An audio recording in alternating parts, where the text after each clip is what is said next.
To be, just to give you a background of what's expected today, it's going to be an itinerary which will involve a fly past, and then there will be a seminar that is also being scheduled. It's a CEO's round table, and then the Raksha Mantri's dinner is also slated for tonight. All of this in Bengaluru, in Karnataka. So that's the latest visual on your screen. All right, flanking ahead, like most of his outdoor events that we have seen. The Aero India flag and the G20 flag. In a white Indian attire, flanked by what is now called the Modi jacket, brown in color, and with the hat as well. And the moment he's alighted at the location, an inaugural fly past. Setting the perfect backdrop are the Kiran Mark II aircraft, Tiranga formation, painting the skies in tricolor. Let's just dip into the details that are coming in also. This, remember, will be important because it's not just one. There will be different aircrafts that are going to come forth as Prime Minister arrives. From Dwaj formation to indigenous helicopter formation, Gurukul formations will be shown as... To encourage the let's cut across initiative of the Indian Air Force along with Hindustan Aeronautics Limited. But before that, we have today's Atmanirbhar helicopter flypast, consisting of an impressive array of 15 helicopters in 5 formations of 3 aircraft each.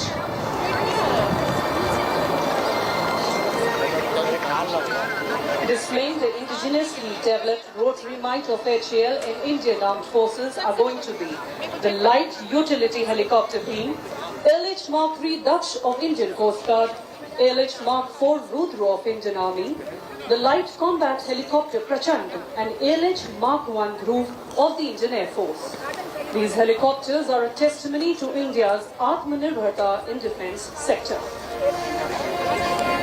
Minister Narendra Modi, as you saw, Defence Minister Rajnath Singh, Karnataka Chief Minister Basavaraj Bommai walking toward the location. And what you saw on your screen just about a short while ago was the Dwaj formation. It was the fly past of the 3X Kiran Mk2 aircraft of the Indian Air Force. It was a big formation because you saw the Tiranga there streaming the tricolour smoke at 500 feet above ground level, and then a semicircular trajectory also that was seen. So with the Tiranga in the background, Dwaj formation of the Mi-17s. For a dedicated and capable coastal security helicopter.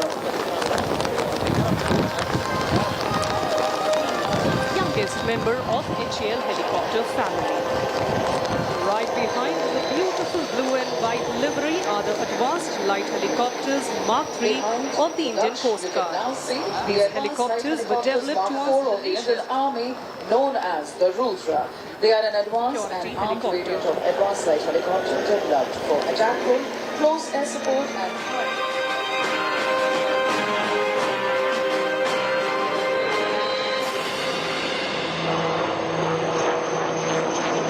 behind the Daksh, you can now see the advanced light helicopters Mark IV of the Indian Army, known as the Rudra. They are an advanced and armed variant of advanced light helicopter developed for attack role, close air support and high altitude operations.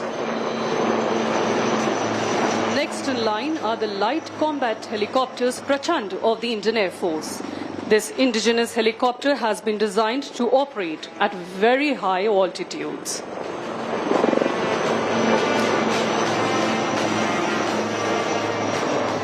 Last but not the least, behind Prachands, we can now see the advanced light helicopter Mark I Dhruv of the Sarang helicopter display team, the only 4 military helicopter display team in the world with such unique maneuvers and a color scheme.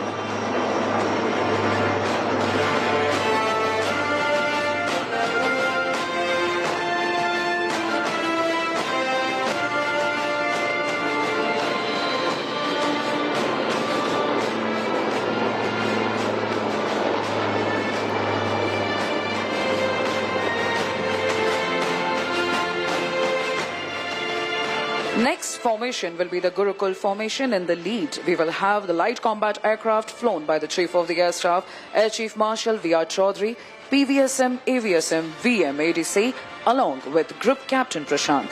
The Air Chief, being part of the Gurukul, is only appropriate as he has been an instructor par excellence in the IAF, much like Guru Dronacharya. The other aircraft along are Hawk Intermediate Jet Trainer and HTT-40 right in front of you. Ladies and gentlemen, the Gurukul formation.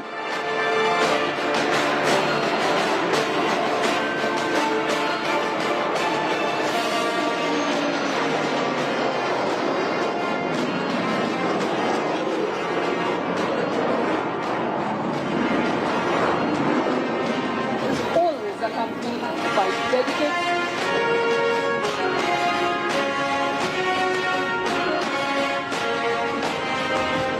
Coming in from your left is the Embraer 145 aircraft mounted with an indigenous airborne early warning and control system known as Netra, our own eye in the sky.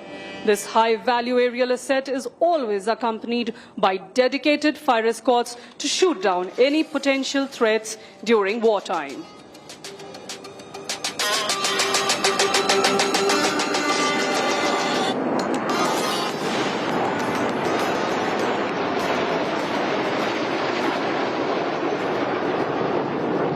Today, the Embraer is being escorted by 2 Sukhoi 30 MKIs and 2 MiG-29 aircraft.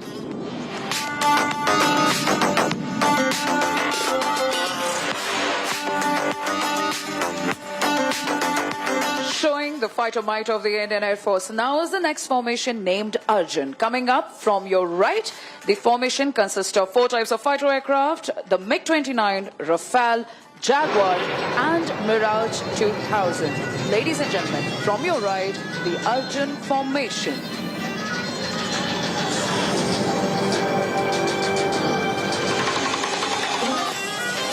Please look ahead and slightly to the left, flying on light combat aircraft.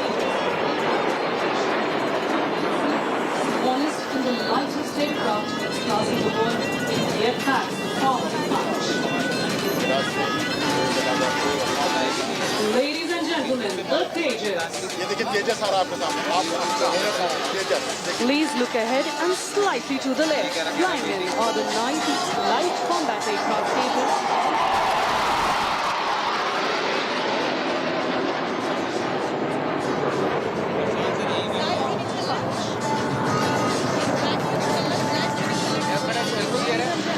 The Tejas.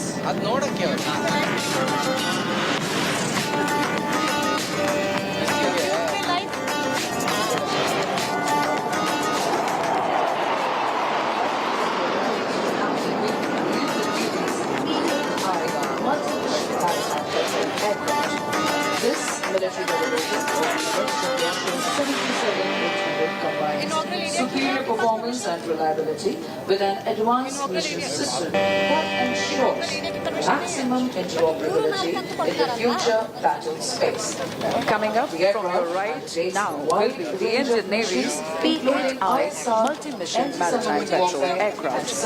This military delegation from your right, the Indian Navy's P-8I performance and reliability with an advanced mission system that ensures maximum interoperability in the future battle space.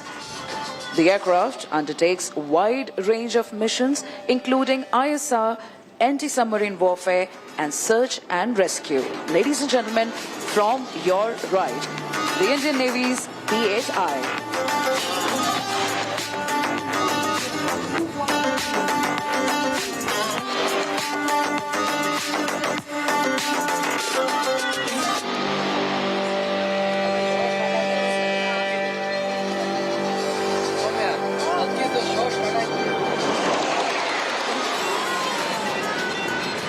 Ladies and gentlemen, please brace yourself for the mighty jets, the Sukhoi 30 MKI, bringing in an element of surprise very soon. This formation displays the might of the Indian Air Force like a pursuit of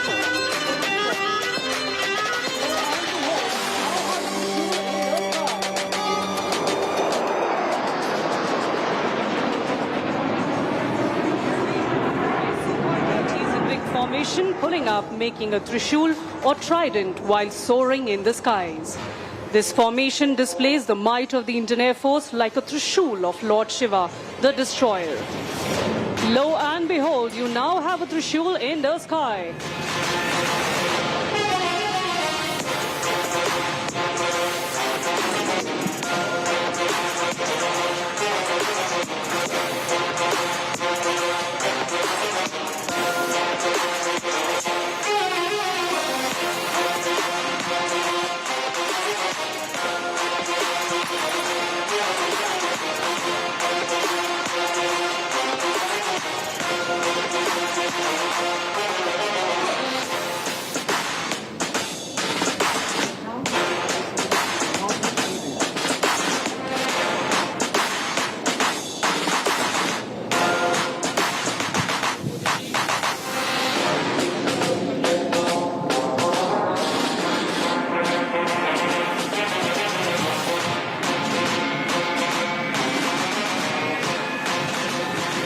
Basavaraj Bommai ji, Honorable Minister of Civil Aviation Shri Jyotiraj Sindhya ji, Honorable Raksha Rajya Mantri Shri Ajay Bhatt ji, distinguished dignitaries and guests, friends from the media, ladies and gentlemen, Namaskara, Ellarigu. Honorable Chief Minister of Karnataka Shri Baswaraj Bommai ji, Honorable Minister of Civil Aviation Shri Jyotiraj Sindhya ji, Honorable Raksha Rajya Mantri Shri Ajay Bhatt ji, distinguished dignitaries and guests, friends from the media, ladies and gentlemen, Namaskara, Ellarigu Aero India ge Suswagata. Good morning and welcome to the inaugural ceremony of the 14th edition of Aero India 2023. India is a land of a billion heartbeats, a billion dreams, a billion ideas, and a billion possibilities. As our Honorable Prime Minister leads us towards an Atmanirbhar Bharat, we are fortunate that the Prime Minister has graced the largest ever Aero India this year, the runway to a billion opportunities. May I request the Honorable Raksha Mantri, Shri Rajnath Singh ji, to convey the welcome address.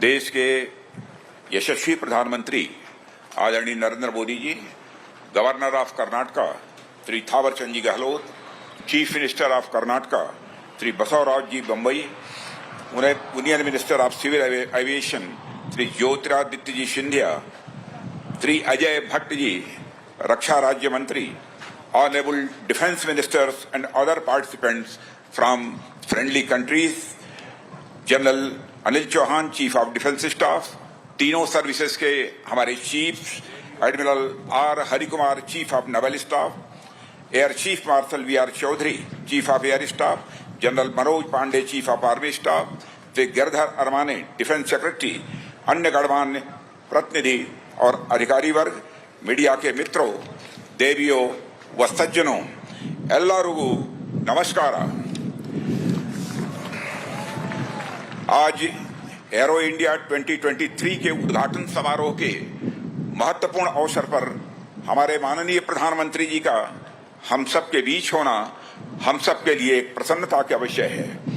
अपने व्यस्ततम कार्यक्रम में से समय निकालकर आपने यहाँ अपनी गरिमामयी उपस्थिति प्रदान की है। कर्नाटक की इस ऐतिहासिक और महान धरती पर आपका स्वागत और अभिनंदन करते हुए मुझे बेहद खुशी हो रही है। प्रधानमंत्री जी, आपके नेतृत्व और मार्गदर्शन में हमारा देश हर क्षेत्र में सफलता की नई ऊंचाइयां छू रहा है। विश्व के राजनीतिक और आर्थिक मानचित्र पर हमारा देश आपके नेतृत्व में पिछले कुछ वर्षों में बड़े मजबूती के साथ उभर कर सामने आया है। एरो इंडिया एरोस्पेस सेक्टर का शोकेस है, जिसकी दो इम्पॉर्टेंट कैरेक्टरिस्टिक्स हैं, हाइट एंड स्पीड। यही दोनों गुण ऑनरेबल प्राइम मिनिस्टर की वर्किंग एवं पर्सनालिटी को डिफाइन भी करते हैं।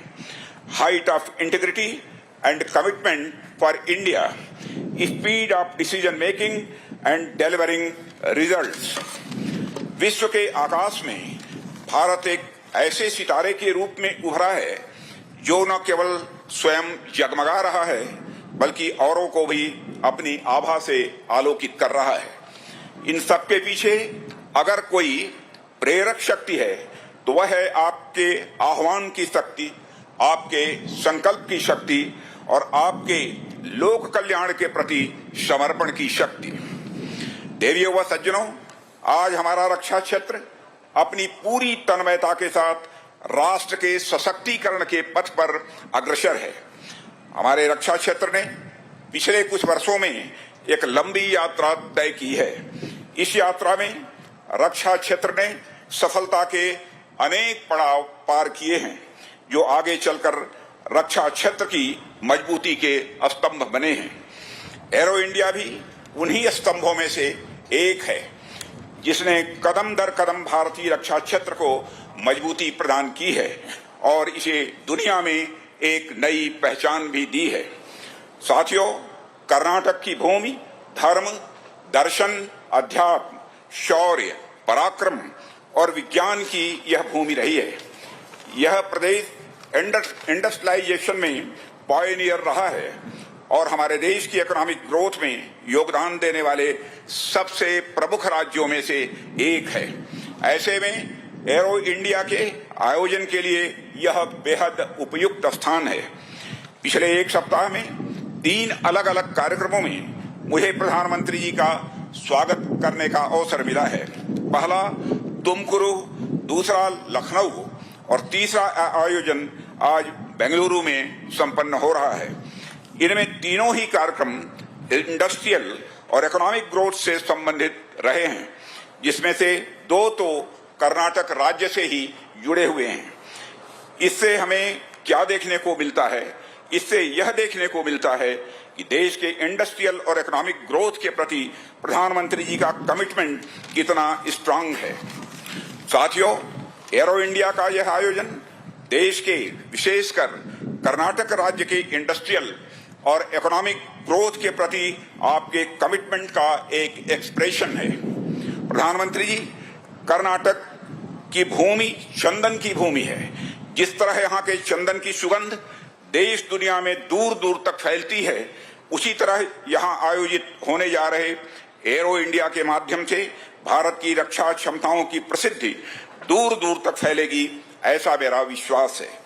इस आयोजन को इतने ग्रैंड स्केल पर आयोजित करने में श्री बसवराज जी बोम्मई, चीफ मिनिस्टर कर्नाटका का योगदान अत्यंत प्रशंसनीय है। साथियों, भारत अपने बिजनेस फ्रेंडली इन्वायरमेंट और कास्ट कॉम्पिटिटिवनेस के कारण एक बेहतरीन मैन्युफैक्चरिंग डेस्टिनेशन बना हुआ है और ईज ऑफ डूइंग बिजनेस की रैंकिंग में भी यह आगे बढ़ा है। हमारे माननीय प्रधानमंत्री जी की व्यापक दृष्टि और संकल्प के साथ भारत दुनिया की 5वीं सबसे बड़ी अर्थव्यवस्था बन गया है और अगले 4-5 वर्षों में यह दुनिया की तीसरी सबसे बड़ी अर्थव्यवस्था बनने की राह पर तेजी से आगे बढ़ रहा है। इस वर्ष भारत की G20 की प्रेसिडेंसी भी ग्लोबल फोरम पर भारत के बढ़ते कद को दर्शाती है। देवियों व सज्जनों, इस आयोजन में अनेक देशों के defence ministers, service chief, CEOs, officials और डेलीगेट्स भाग ले रहे हैं। मैं आप सभी का रक्षा मंत्रालय, भारत सरकार की ओर से हार्दिक स्वागत और अभिनंदन करता हूं। मुझे इस अगस्त गैदरिंग को यह बताते हुए बेहद खुशी हो रही है कि इस एग्जीबिशन में देश विदेश से 700 से अधिक एग्जीबिटर्स अपनी बेस्ट टेक्नोलॉजी और प्रोडक्ट्स का प्रदर्शन कर रहे हैं। इस तरह की विशाल भागीदारी भारत के उभरते बिजनेस पोटेंशियल में डोमेस्टिक एवं ग्लोबल बिजनेस कम्युनिटी के एक नए कॉन्फिडेंस का भी प्रमाण है।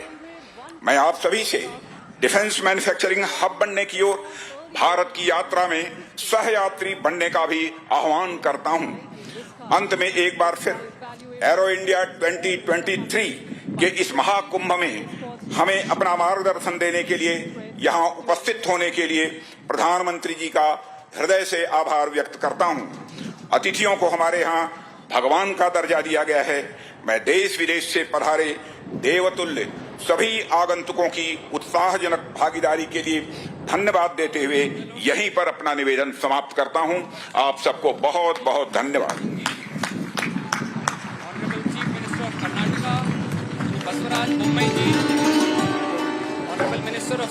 Thank you, sir.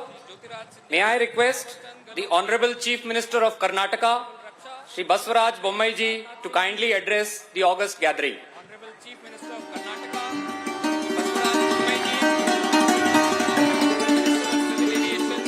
Baswaraj Bommai ji. ಎಲ್ಲರಿಗೂ ನಮಸ್ಕಾರ. ದೇಶದ ಅತ್ಯಂತ ಪ್ರತಿಷ್ಠೆವಾಗಿರುವಂಥ ಏರೋ ಇಂಡಿಯಾ ಈ ಒಂದು ಸಂದರ್ಭದಲ್ಲಿ ನಮ್ಮ ನಡುವೆ ನಮ್ಮ ಆದರಣೀಯ ಗೌರವಾನ್ವಿತ ವಿಶ್ವ ನಾಯಕತ್ವವನ್ನು ಹೊಂದಿರುವಂಥ ಗೌರವಾನ್ವಿತ ಪ್ರಧಾನಮಂತ್ರಿಗಳಿಗೆ ನಾನು ಮತ್ತೊಮ್ಮೆ ಕರ್ನಾಟಕದ ಮಹಾಜನತೆ ಪರವಾಗಿ ಸ್ವಾಗತವನ್ನು ಕೋರ್ತಾ ಇದ್ದೇನೆ. ಇಂದಿನ ಈ ಒಂದು ಸಮಾರಂಭದಲ್ಲಿ ಭಾಗವಹಿಸಿರುವಂತಹ ರಕ್ಷಣಾ ಮಂತ್ರಿಗಳು ಹಾಗೂ ಏರೋ ಶೋದ ಎಲ್ಲ ಈ ಒಂದು ಕಾರ್ಯಕ್ರಮವನ್ನು ಯಶಸ್ವಿಯಾಗಿ ನಡೆಸಿಕೊಟ್ಟಿರುವಂತಹ ರಾಜನಾಥ್ ಸಿಂಗ್ ಅವರೇ, ಸಿವಿಲ್ ಏವಿಯೇಷನ್ ಮಂತ್ರಿಗಳಾದಂತಹ ಜ್ಯೋತಿರಾದಿತ್ಯ ಸಿಂಧಿಯಾ ಅವರೇ, minister of state for defence Bhatt ಅವರೇ, ಇಲ್ಲಿ ನೆರೆದಿರುವಂತಹ the honourable his excellencies defence minister from different friendly countries, chief of defence, Chief of Army Right, so Staff. mainly the indigenous aircrafts on display here, but what a show of strength. Remember, this will be as a theme of Aero India 2023, Made in India for the world. You're looking at these live visuals of Prime Minister Modi acknowledging the formations. Remember, one of the formations included the Indian Air Force Chief himself. I'm leaving you with these visuals for now, but it's our continuous coverage. I'll be shortly back after a break to get you more details and our colleagues on the ground as well.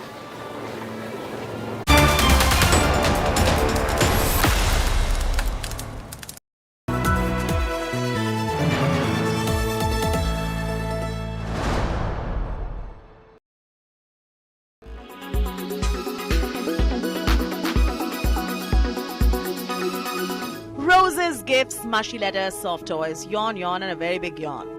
So cliched and been there, done that. Travel can be a good activity to even reconnect, talk, and spend time without the push and shove of everyday routines. But where? If your Valentine loves the hills, choose a quiet getaway, which is not a regular resort or a hotel, and get nestled into the valley with nature around you. If you both enjoy the water, skip Goa and do something fun and out of the box. Then there are cities which are known for their romance. But which ones are they, and are they even worth it?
Make your media plan smarter with India Today Live TV on your connected devices.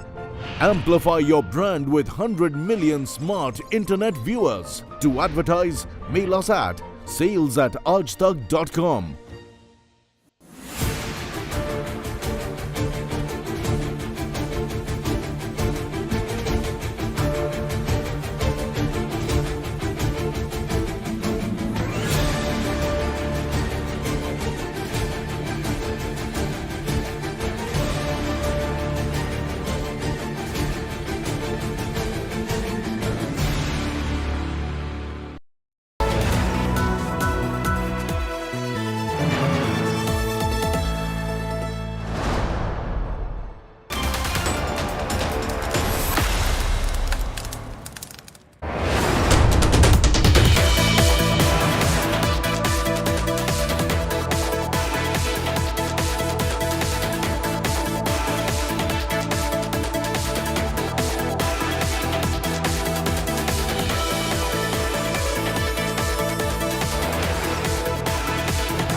In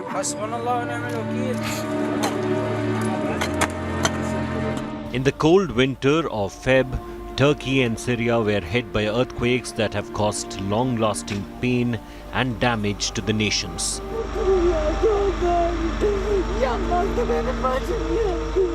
Loss of lives, damage to property, and stories of hope and resilience.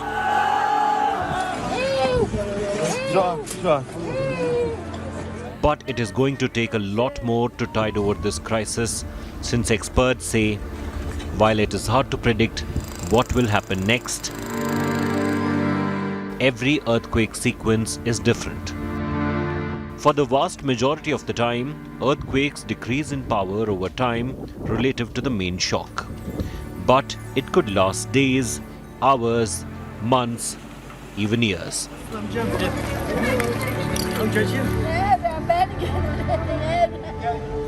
Meanwhile, a large fire.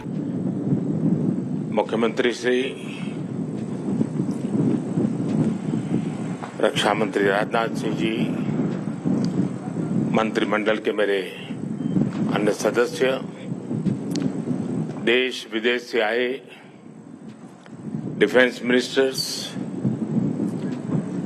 Industry के सम्मानित प्रतिनिधि, अन्य सभी महानुभाव, देवी और सज्जनों,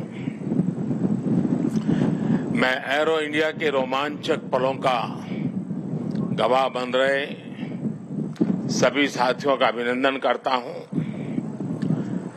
बेंगलुरु का आसमान आज नए भारत के सामर्थ्य का साक्षी बन रहा है। बेंगलुरु का आसमान आज इस बात की गवाही दे रहा है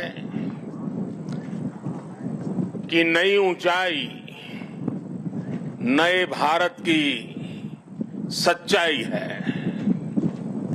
आज देश नई ऊंचाइयों को छू भी रहा है और उन्हें पार भी कर रहा है। साथियों, एरो इंडिया का ये आयोजन भारत के बढ़ते हुए सामर्थ्य का उदाहरण है। इसमें दुनिया के करीब 100 देशों की मौजूदगी होना दिखाता है कि भारत पर पूरे विश्व का विश्वास कितना बढ़ गया है। देश विदेश के 700 से अधिक एग्जीबिटर्स इसमें अपनी भागीदारी कर रहे हैं। इसने अब तक के पुराने सारे रिकॉर्ड तोड़ दिए हैं। इसमें भारतीय एमएसएमईज भी हैं, स्वदेशी स्टार्टअप भी हैं और दुनिया की जानी मानी कंपनियां भी हैं।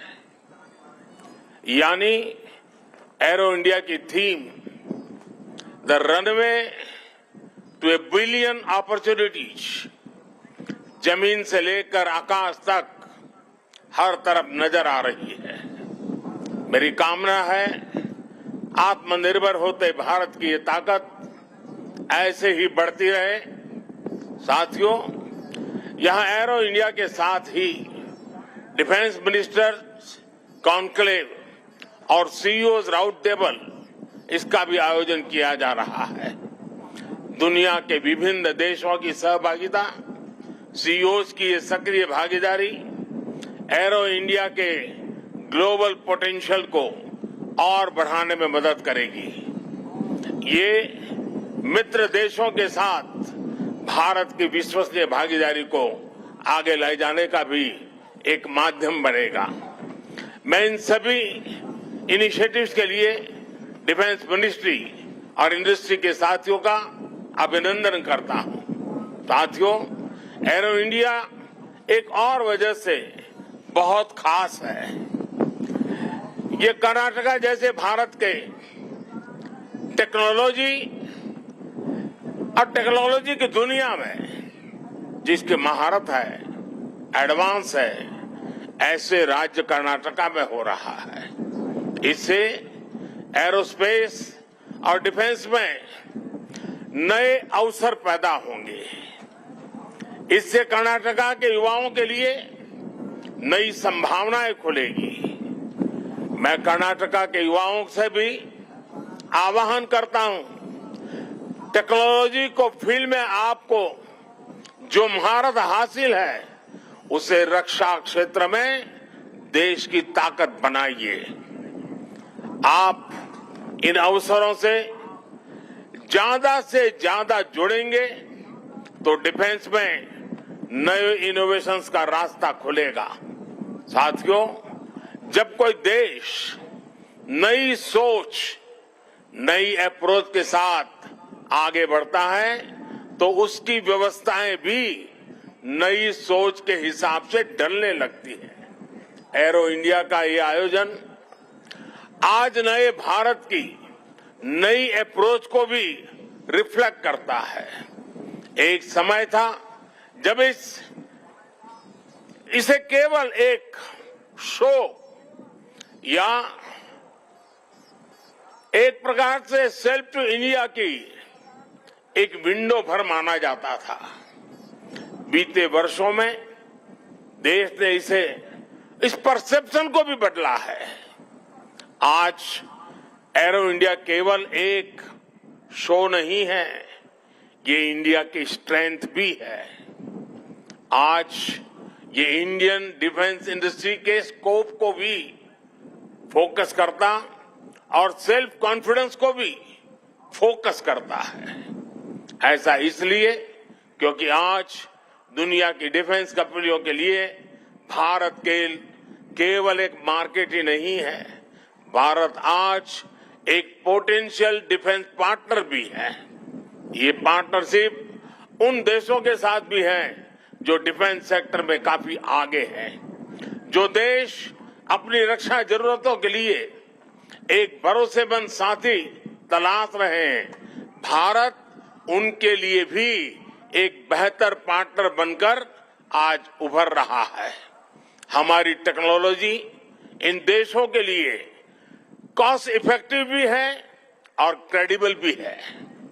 हमारे यहाँ बेस्ट इनोवेशन भी मिलेगा और ऑनेस्ट इंटेंट भी आपके सामने मौजूद है।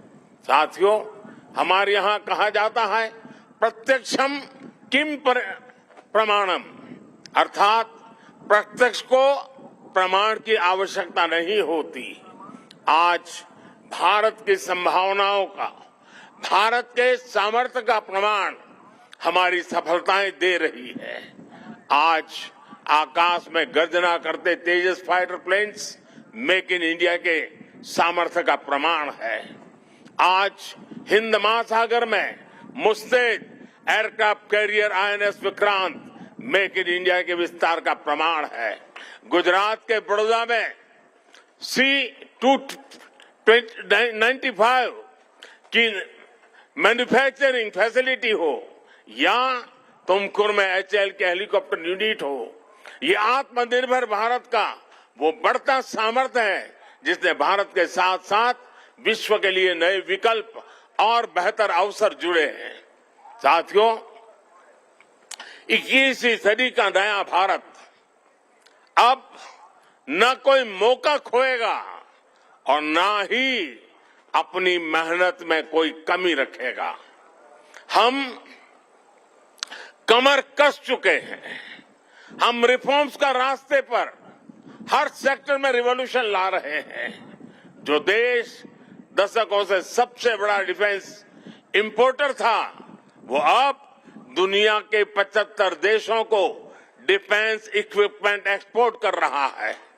बीते 5 वर्षों में देश का निर्यात 6 गुना बढ़ा है।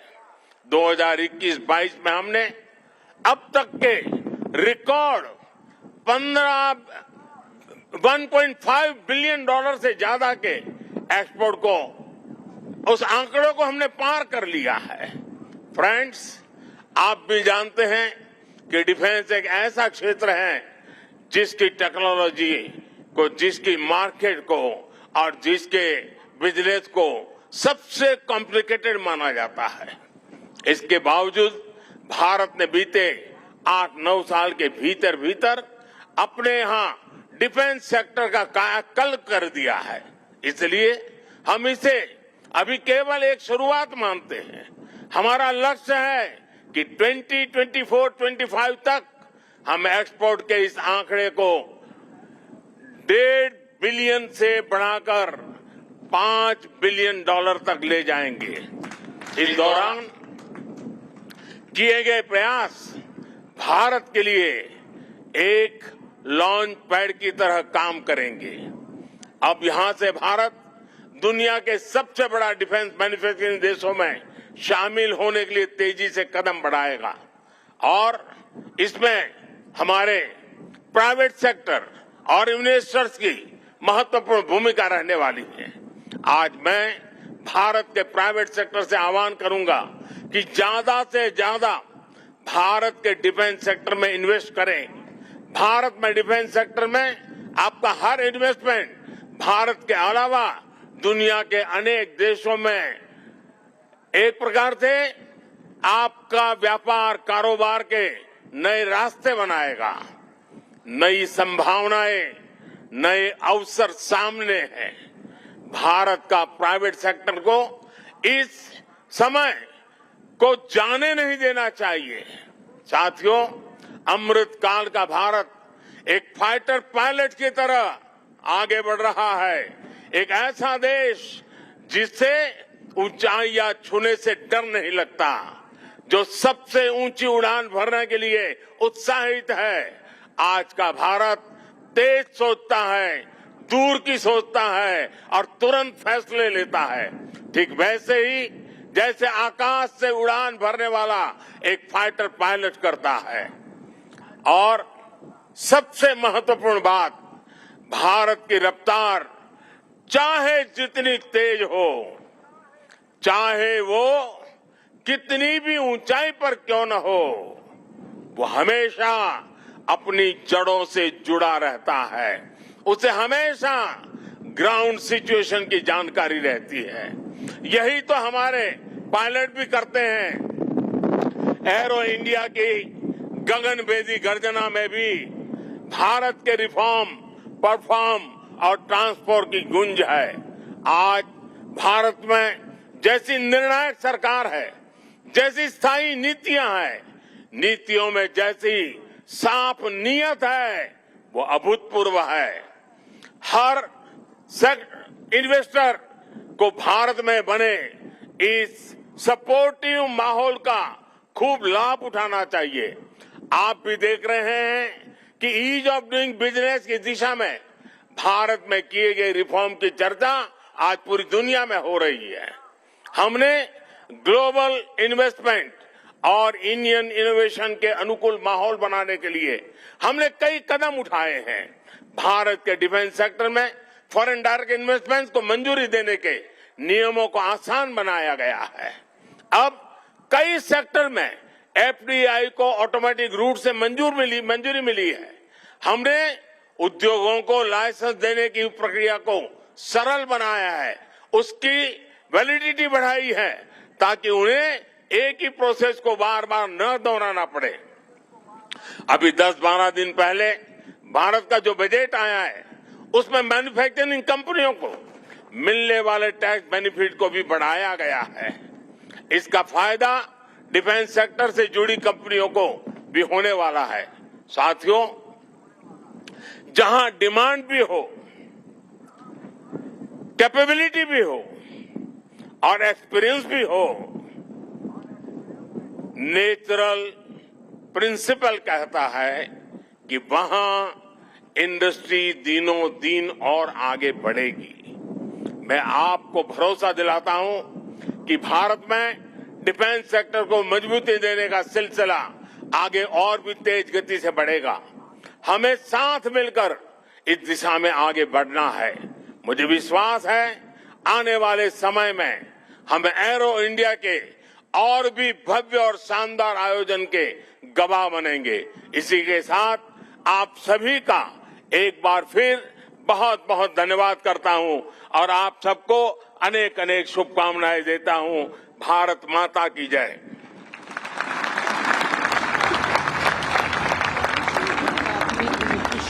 The Prime Minister speaking at the 14th edition of the Aero India 2023. This is in Yelahanka in Bengaluru. where the Prime Minister has spoken about India's capabilities as far as the defense sector is concerned. Ladies and gentlemen, with the flying display ahead, Aero India 2023 is all set to soar. We hope that this edition leads to building of bonds, new partnerships, and discovery of new horizons.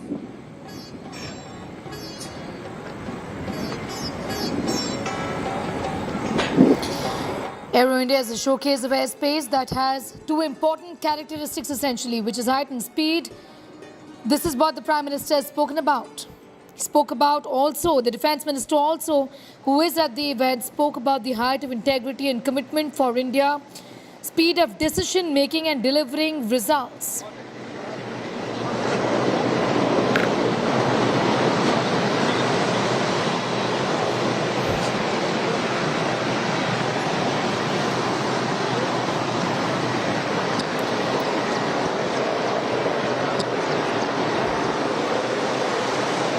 India 2023 will witness participation of more than 80 countries, ministers of 30 countries, 65 CEOs of global and Indian OEMs are going to participate in Aero India 2023. These are live visuals on your screen. The Prime Minister just inaugurating the Aero India 14th edition, in fact, of Aero India 2023.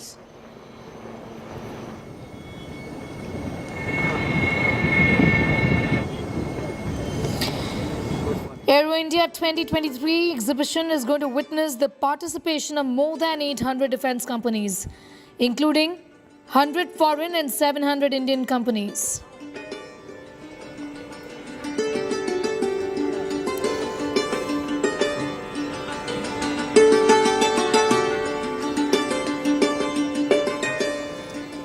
It's a big boost to the aviation sector, with the Prime Minister talking about the capabilities of this space, undoubtedly underscoring the importance of Make in India and also the kind of self-reliance India has achieved over the years.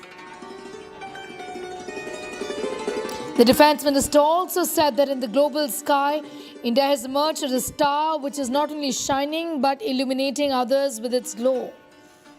Also talking about height and speed, that happens to be the two important characteristics of Aero India.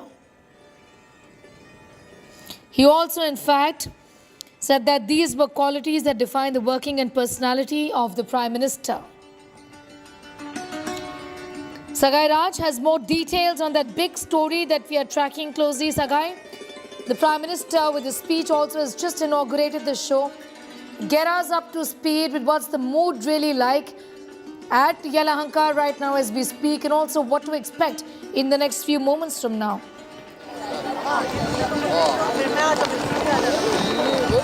Here, Prime Minister Narendra Modi has just inaugurated the 14th edition of Aero India show. He spoke about Indian market and how important when it comes to Atmanirbhar Bharat call by the Indian government, where several, especially the Tumkuru, where recently Prime Minister Narendra Modi has launched a manufacturing helicopter unit there, and following that he has also spoken about Tejas, which is indigenous made by HAL, and he has also spoken about how new opportunities will be created for the youth of Karnataka as well as country because of these new industries which are coming up in the country.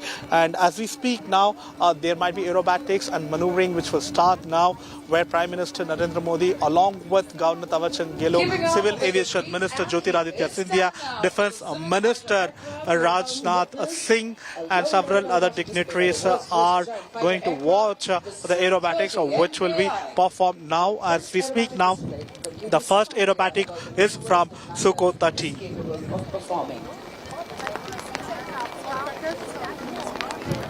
Staying with these live pictures, in fact, coming in from the Yelahanka Air Base in Bengaluru, where the Aero India 2023, the 14th edition, a low-level aerobatic display by the is world's underway. most Let's agile listen fighter in. aircraft, the Su-30 MKI. Now, this aerobatic display will give you some idea about the maneuvers the flanker is capable of performing.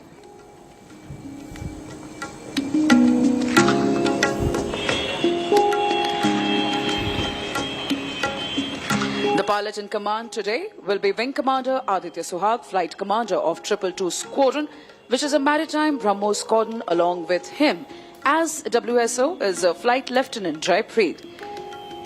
Both of them have mastered their roles for today's display, while Suhag will be busy toying with the 26-ton air superiority fighter and making it loop, tumble, yaw, roll and spin.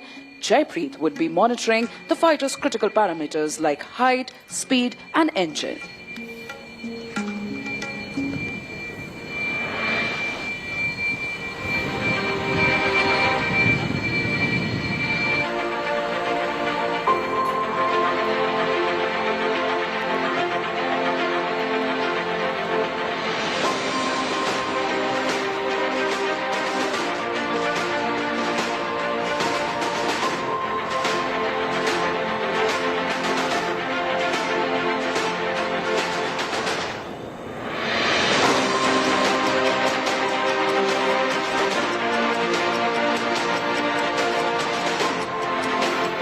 Pilots for low-level aerobatics are handpicked from amongst the finest and the highest experienced aircrew of the Sukhoi fleet.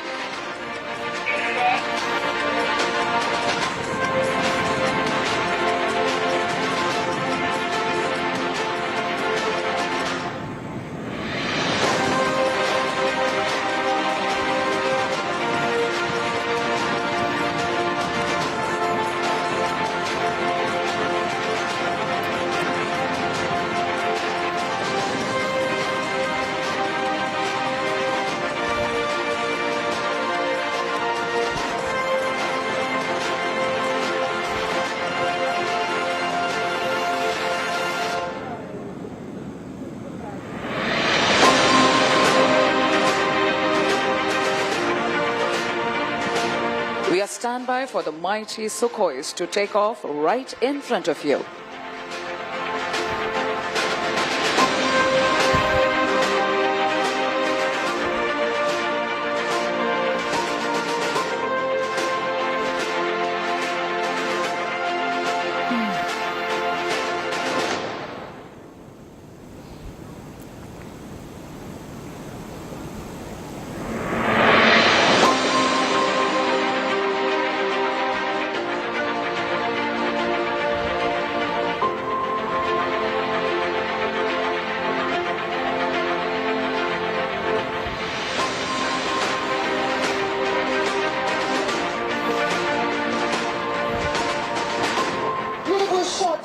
Suhag positioning with the left turn to execute the famous loop, tumble, yaw.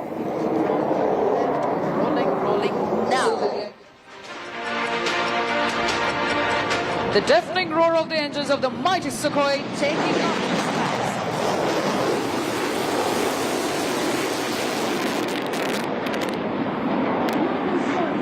Suhag positioning with the left turn to execute the famous loop, tumble, yaw. The Su-30 MKI is the only operational aircraft in the world today that can do this extremely complex maneuver.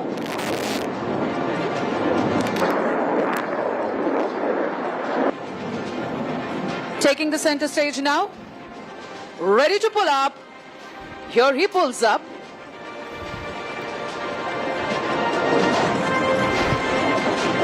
He is into a loop. This maneuver of the aircraft will describe a circle on the vertical plane. It is inverted, coming as a somersault. We call it the tumble. And that's the yaw, ladies and gentlemen. Loop, tumble, yaw. Definitely during this time, the aircraft says goodbye to all known laws of aerodynamics. This combat maneuver helps him to change his direction mid-flight.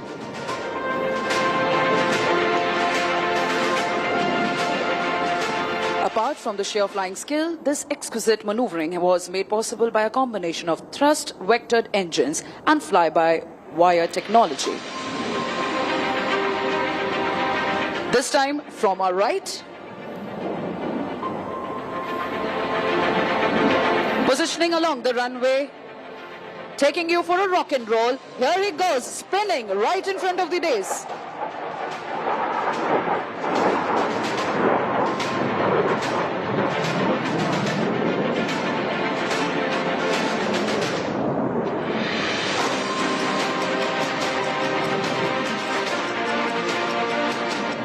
flying in this manner requires not only a good degree of situational awareness but also absolute mastery on the aircraft and a thorough knowledge of its capability. One more time, shift your gaze towards your left. Do you know what distinguishes supersonic aircraft from each other? It is the ability to fly low and slow, and this is precisely what the MKI will demonstrate to you now, coming in from your left. The speeds are as low as 240 to 250 kmph, and at this moment the phrase "time stands still" does all the justice to this picturesque moment.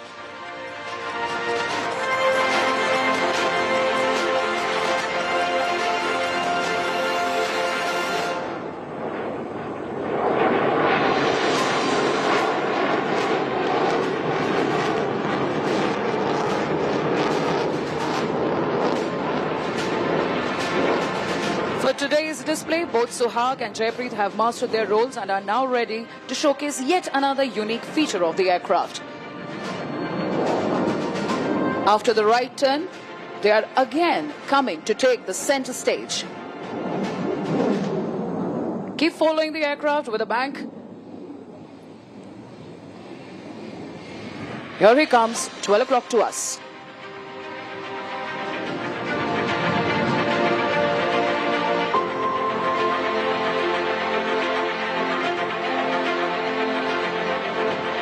Here he pitches up. It's just as cutting the sky into two halves as easily as you slice fruits with your kitchen knife, and that's why we call it the slice.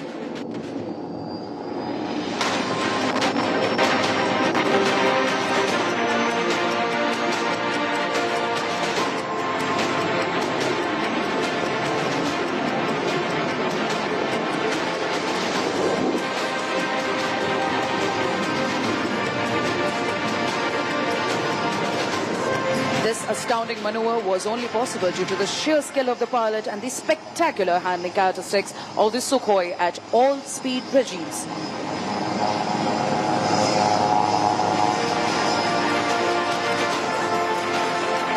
And now coming in for the high-speed run along the dais, this aircraft is now running at 900 kmph.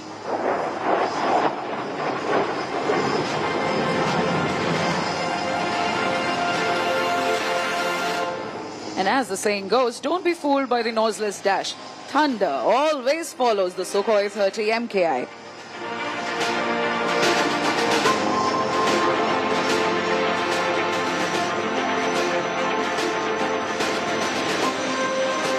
As you're seeing the pilot turning left, he will shortly lower the landing gear to come in for a landing.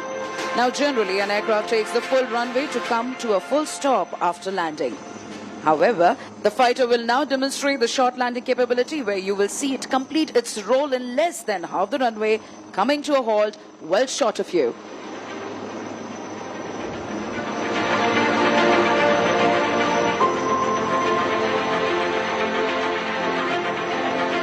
From your left, coming in for landing.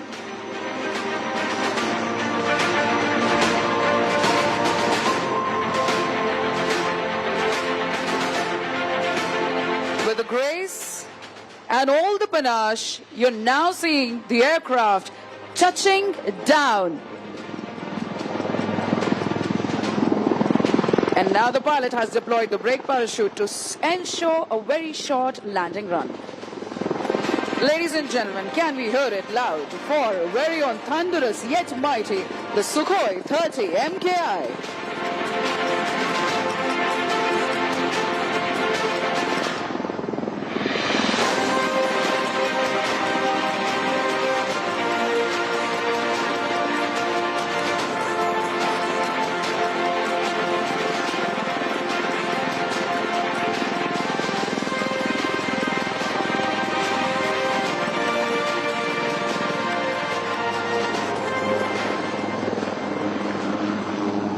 Ladies and gentlemen, after that captivating display by the Sukhoi 30s, here we have in front of us the light combat helicopter, the Prachand.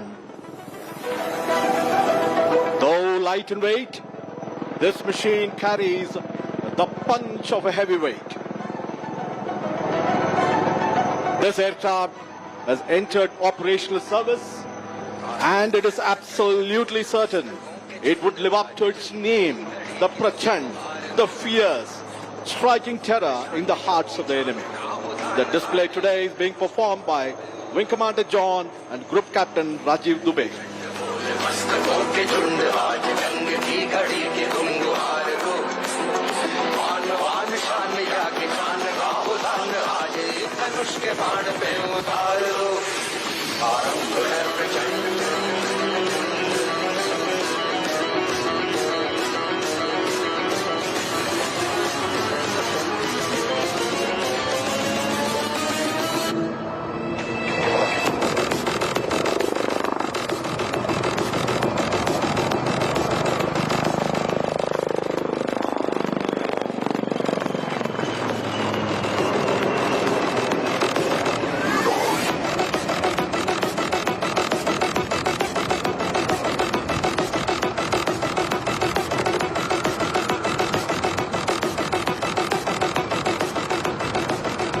Ladies and gentlemen, please notice the rapid pull-up and the unique ability of the rotor as the pilot bunts the helicopter under negative G to come to a hover position far away from the ground.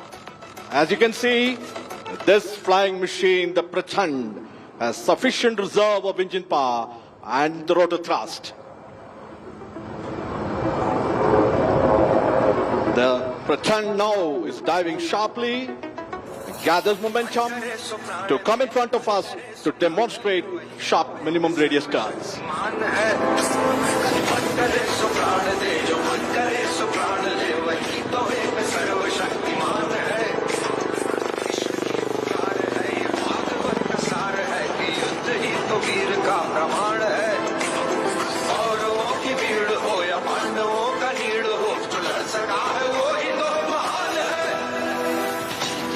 बस नहीं किसी पे कोई वश नहीं क्या जिंदगी है ठोकरों पे मार दो मौत अंत है नहीं तो मौत से भी क्यों डरे ये जाके आसमान में दहाड़ दो आरंभ है प्रचंड बोले मस्तकों के झुंड आज जंग की घड़ी के तुम हार दो हार मान शाम या जान खाओ दान बाजे धनुष के बाण पे उतार दो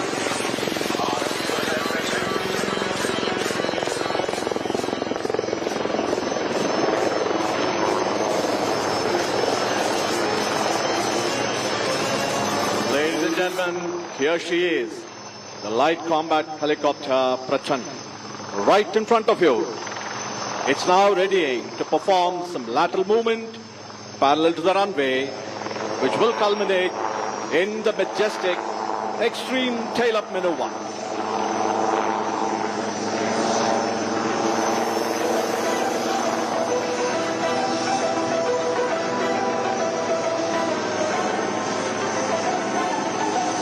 Here she is, moving rearward, top speed. प्रचंड बोल मस्तकों के झुंड आज जंग की घड़ी की तुम हार दो मान शान या की जान का उदान आज Now she goes, tail up, the extreme tail up maneuver. This demonstrates the razor sharp response and the control power available to the pilot.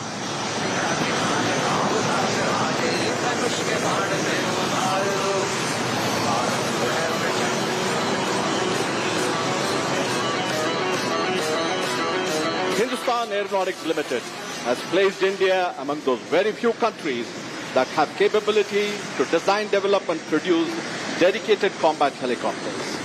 Combined with the single-engine light utility helicopter, World Warhorse ALH Dhruv, HAL has rendered India truly Atmanirbhar in rotary flying machines, both in intent and in content.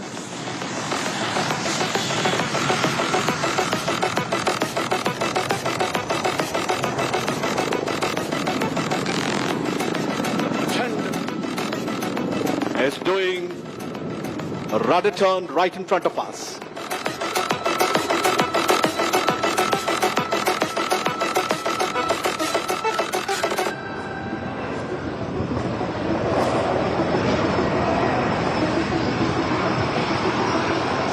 reliance in such strategic machine is unequivocal for India's defense, and products like ALH, the light combat helicopter Prachand and the new baby light utility helicopter are part of Atmanirbhar success story of HAL.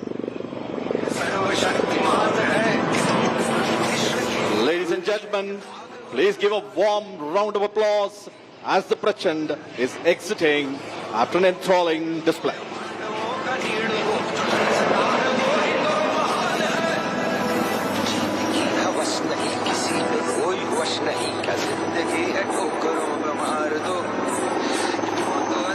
नहीं तो मौत से भी क्यों डरे ये जाके आसमान में दहाड़ दो मस्तकों के झूठ आज झंडे की घड़ी भी मुझको मार दो और बादशाह या जान का उलाट बाजे धनुष के बाण पे उतार दो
From the skies, it's again the runway. You are about to witness the power-packed takeoff of the Surya Kiran aerobatic team. They will take off in synchronized set of 3 twice, and the single 3 aircraft will take off right after them. We are standby for the Surya Kiran aerobatic team takeoff.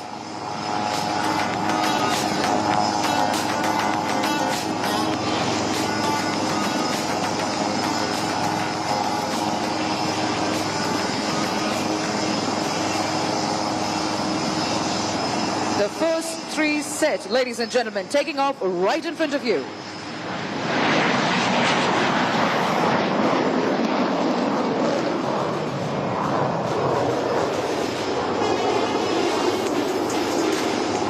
It's a 9 aircraft display team. Following the first are the second 3 set.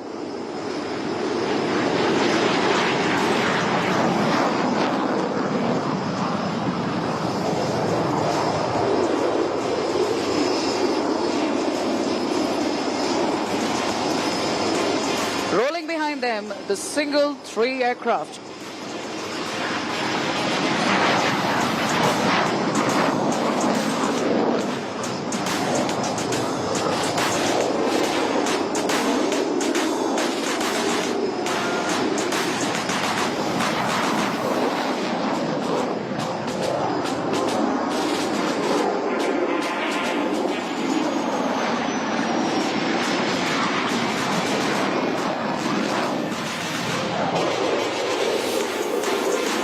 Takeoff, they will be back with a bang.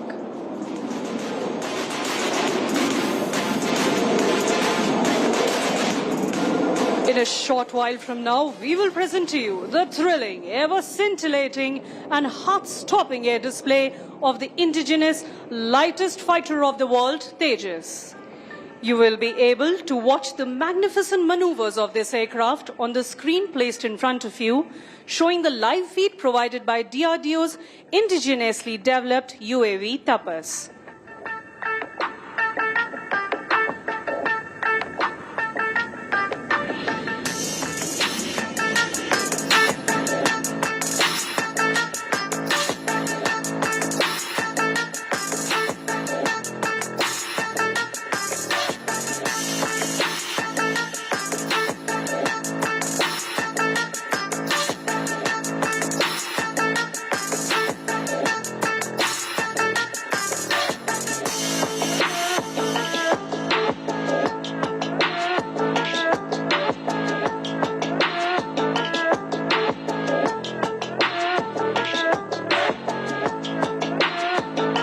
Wing Commander Karthikeya, fondly known as Cat amongst his friends, has lined up the Tejas on the runway for the first maneuver, the show-off takeoff.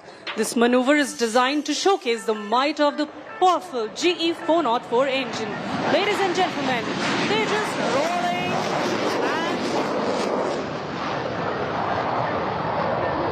and piercing into the blue skies of Bengaluru.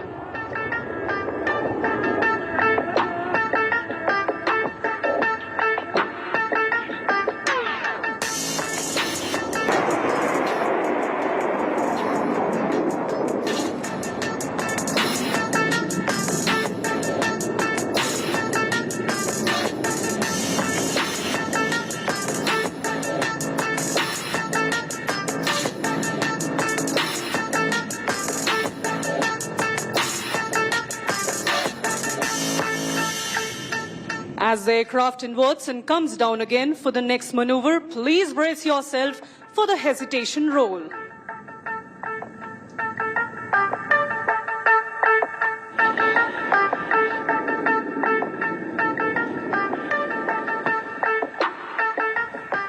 Please look to your right as the aircraft accelerates for the next maneuver and carries out a point roll and stops each time over. There it goes. 1, 2, 3, and 4. And here it rolls again.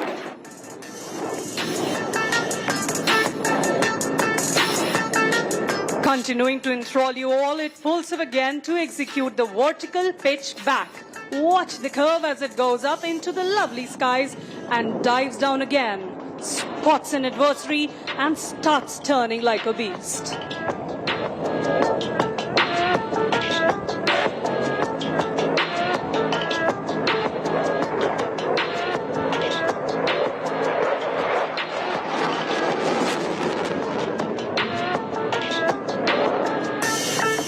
As we see the aircraft moving away, let us remind you of the decades of effort which have gone into making this program a resounding success.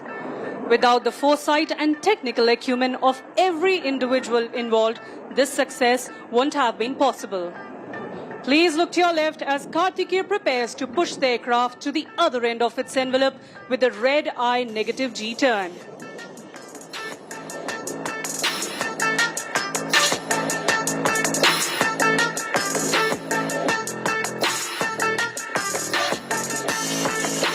There it goes, turning the other way around and showing off the versatility of not only the aircraft, but of the pilot too, as he sees all the red in the world.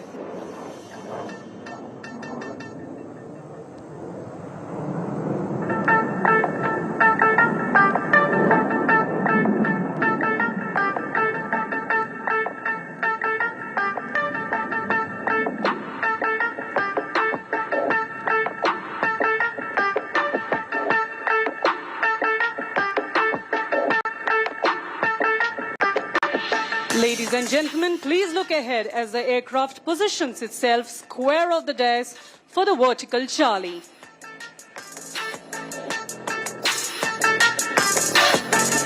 There it goes, pulling up into the sky, showing off the Delta platform. Illustrating the Indian Air Force's motto, touch the sky with glory. Here it goes, rolling towards the blue yonder.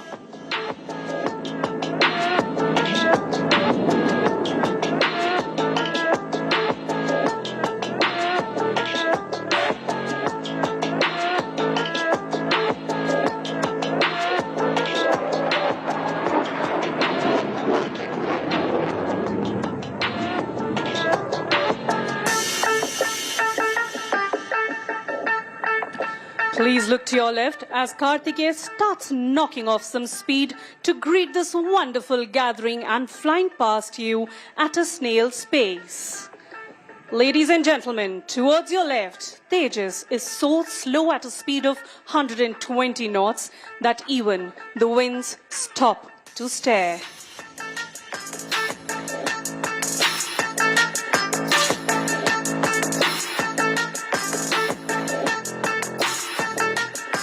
Ladies and gentlemen, from your left, the slow speed run.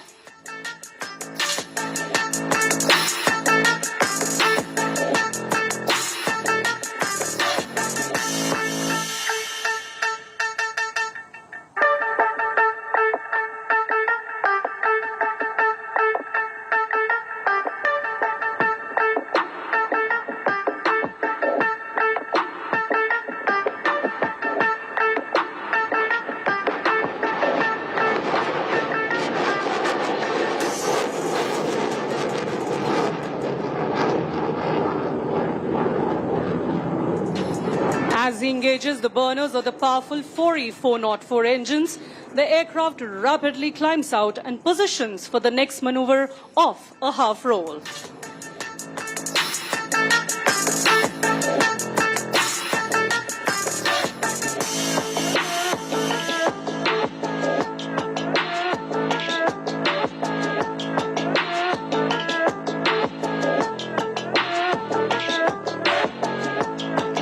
The kind of weapon that the aircraft carries is phenomenal, and that makes the combat capability tremendous and lethal. Please shift your gaze to the right. Karthikeya prepares to roll and invert the aircraft. He will greet all of you in Spider-Man style and then roll all over again.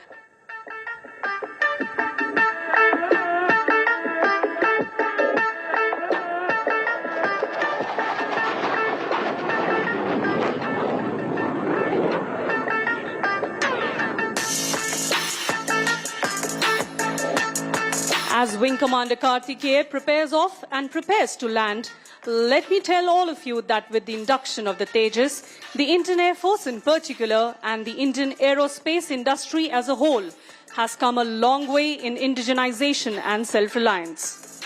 With enhanced capabilities in terms of envelope expansion, better avionics, and air-to-air refueling, the Tejas can call itself a truly modern platform.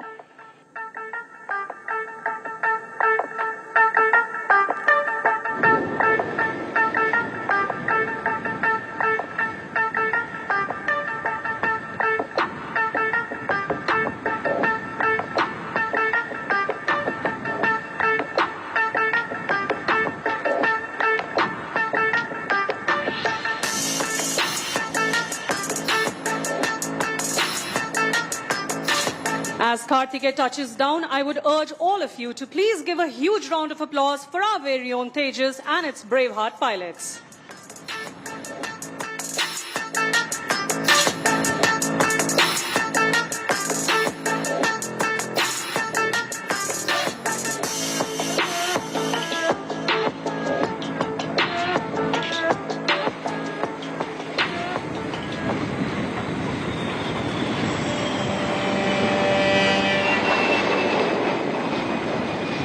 After the scintillating LCA, time now, soon crossing overhead and flying in an arc will be the globe formation.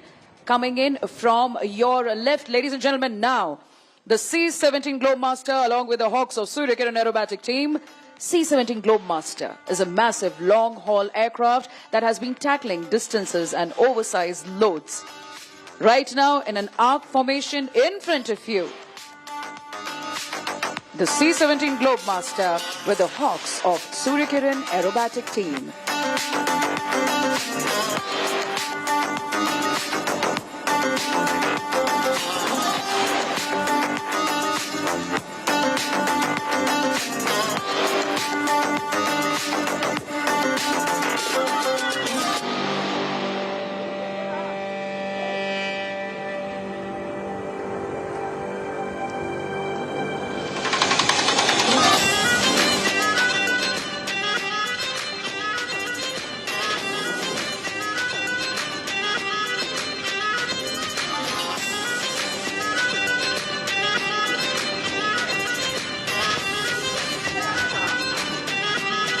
Ladies and gentlemen, please look right ahead.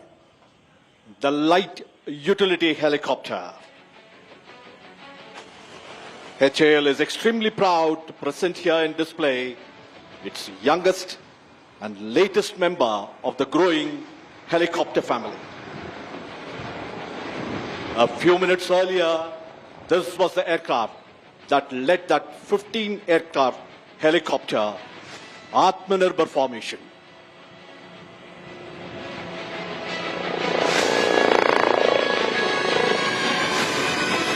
He's doing it.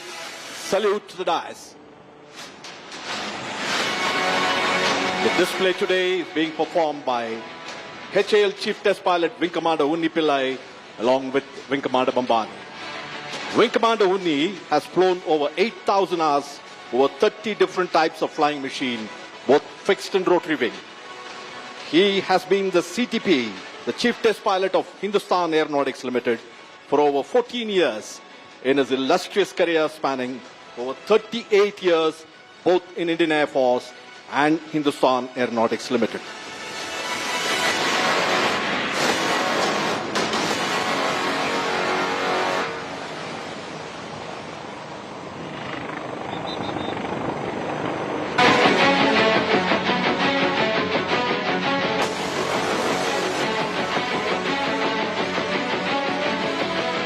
Ladies and gentlemen, here we have light utility helicopter right in front of us performing a unique helicopter maneuver, the pirouette. Wing Commander Uni Pillai is keeping the nose pointed to the center as he laterally traverses the circumference of that circle. A very deft maneuver. This demonstrates adequate control power, agility, and the extreme experience of the test pilot.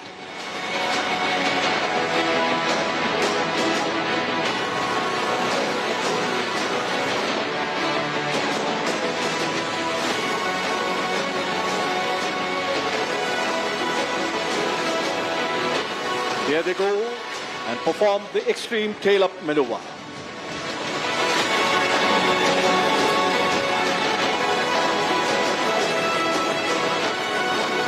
Designing a helicopter for India's vast and varied terrain with its conflicting requirements is a daunting task. HAL lived up to this challenge, achieving it completely in-house in designing light utility helicopter. HAL therefore is capable of fully customizing this helicopter to any specific needs of any customer, civil or military, Indian or foreign. The light utility helicopter, after its operational clearance, has now entered the production phase. More than 1,000 of these helicopters are expected to be rolled out from the recently inaugurated Asia's largest helicopter factory in Tumkuru. The helicopter is now performing a few stall turns in front of us.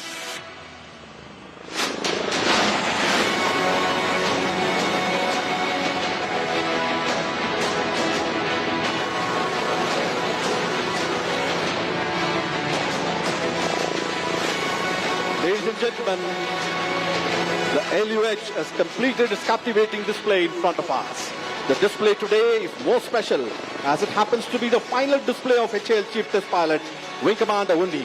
He will be hanging his boots next month after a glorious career as a test pilot. Thank you very much, Wing Commander Undi, for your leadership.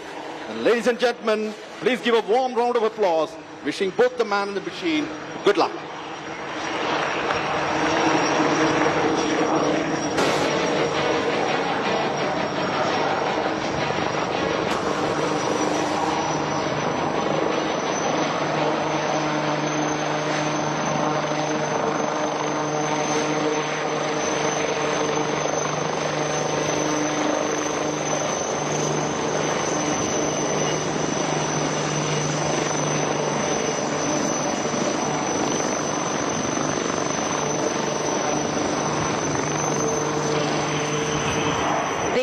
सज्जनों जोरदार तालियों के साथ स्वागत करें ambassadors of the Indian air force के नाम से विख्यात सूर्य किरण एरोबैटिक टीम का ग्रुप कैप्टन जी.एस. ढिल्लों के नेतृत्व में।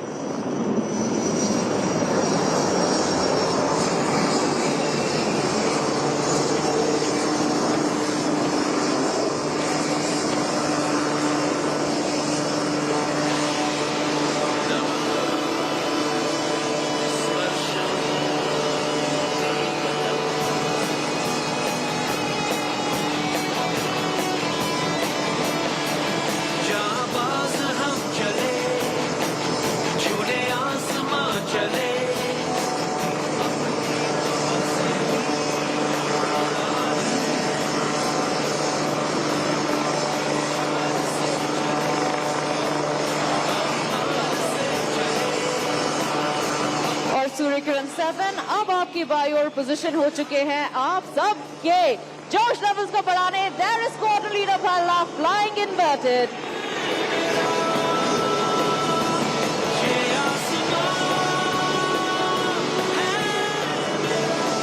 सूर्य किरण टीम आ रही है आपकी बाईं ओर से बैरल रोल के लिए। मैं सारे दर्शकों को बताना चाहूंगी कि इस मैनूवर के दौरान टीम के सारे मेंबर्स एक दूसरे से मात्र 5 मीटर की दूरी पर उड़ान भर रहे हैं। ऐसा लग रहा हो मानो एक अदृश्य डोरी से बंधे हुए हो।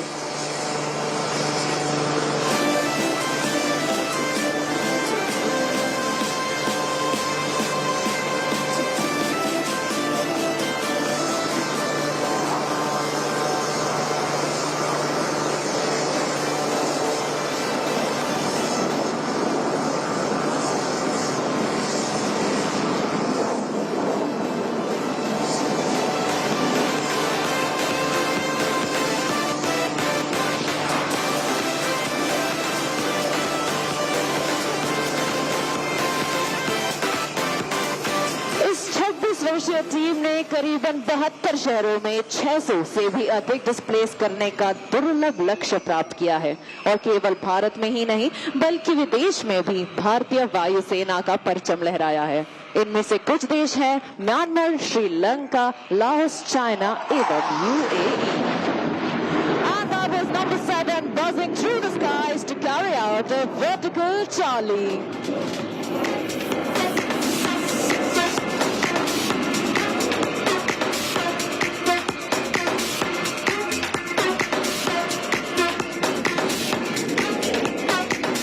नव किरण का रथ सजा है, कली कुसुम से पथ सजा है, बादलों के अनुचरों ने स्वर्ण की पोशाक धारी, आ रही रवि की सवारी, आ रही रवि की सवारी।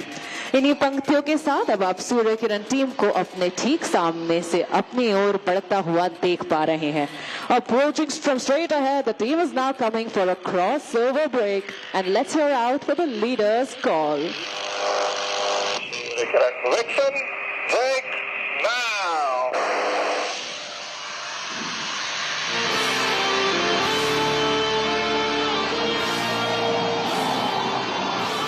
आप देख सकते हैं सूर्य किरण 1, 2, 3 और 4 को आसमान की बुलंदियां छूते भारतीय वायुसेना के आदर्श वाक्य नभ स्पृशम दीप्तम को चरितार्थ करते हुए।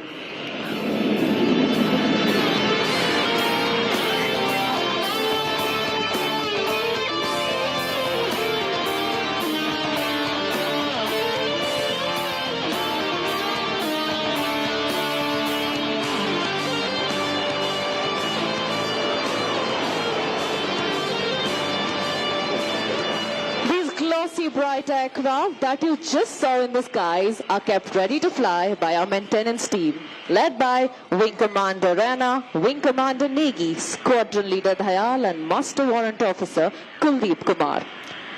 Next, please allow me to take you on a journey where we're bringing the thrill lower and closer to you. Earlier we were flying at 500 feet, but now we will dazzle you by flying at heights of mere 100 feet above the ground and at crossing speeds in excess of 1500 km per hour. Coming in for a barbed wire cross are Surya Kiran's 8 and 6 from your left and Surya Kiran's 9 and 5 from your right.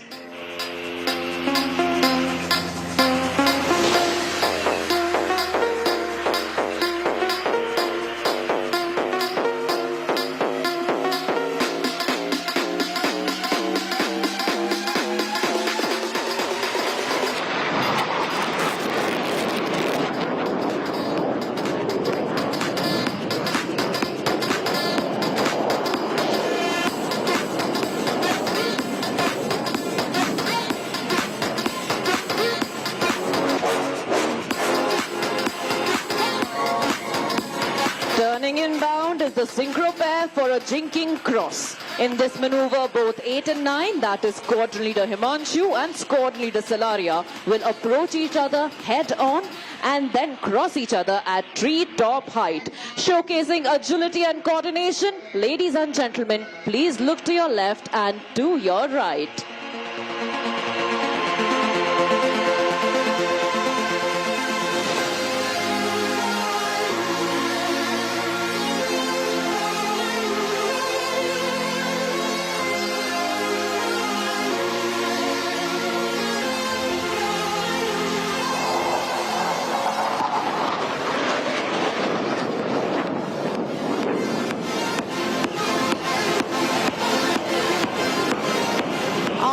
with that, coming in from your right is an 5 aircraft in an arrowhead formation making the alphabet A.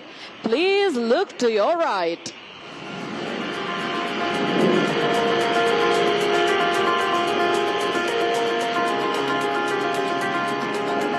And from the left, number 5, Wing Commander Borgalo and Squadron Leader Allen, they're piercing right through the alpha for that perfect loop.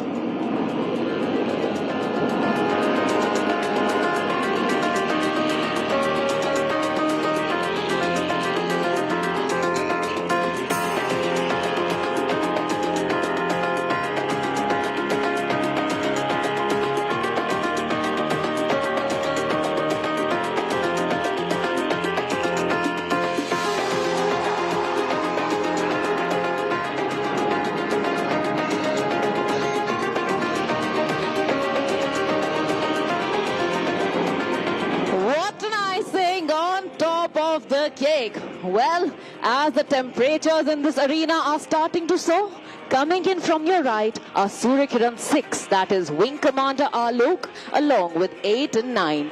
They will be rolling synchronously to my tunes like ballerinas in the sky in this well choreographed maneuver. Here they make an entrance from your far right.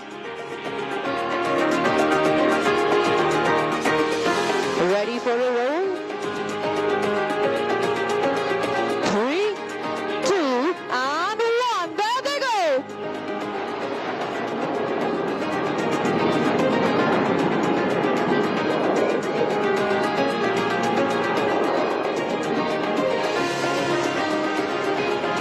Advancing next from your right will be Surya Kiran's 1, 4 and 7 with Surya Kiran's 2 and 3 ready to draw circles around them.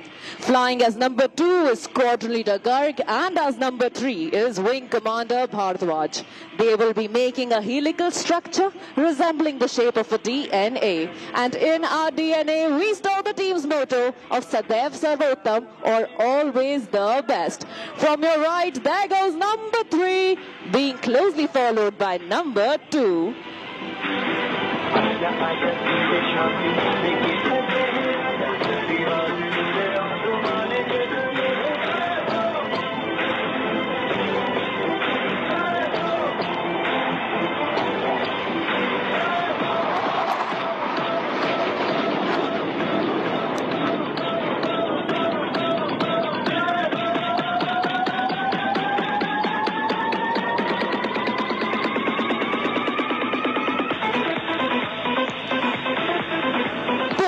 Next to the skies are the synchro pair. Please shift your gaze to the front.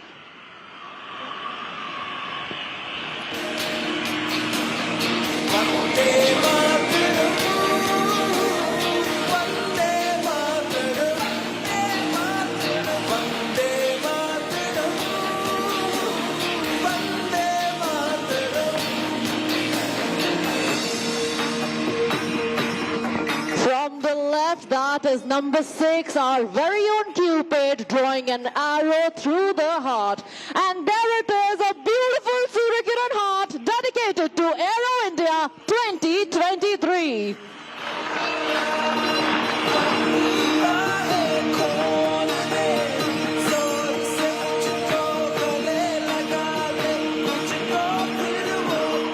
आज के आखिरी Surya Kiran manoeuvre के लिए अब आप team को अपने ठीक सामने से अपनी ओर बढ़ता हुआ देख पाएंगे। तो आए सुने सूर्य किरण टीम लीडर की कॉकपिट से उनकी आवाज।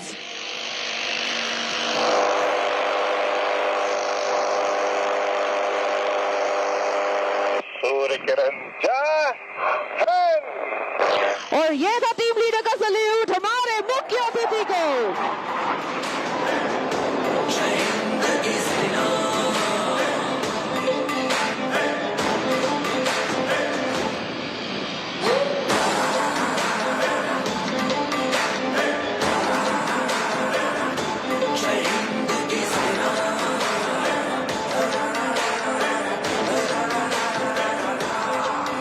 आज हमारे साथ ग्राउंड पर उपस्थित हैं विंग कमांडर अश्विन हमारे कैमरा क्रू के साथ।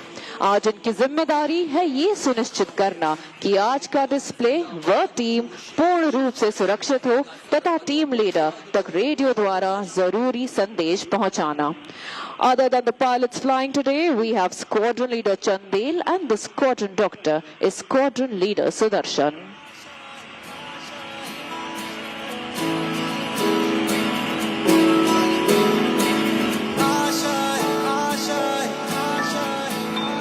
कुछ पाने की हो आस आस, कोई अरमा हो जो खास खास आशाएं,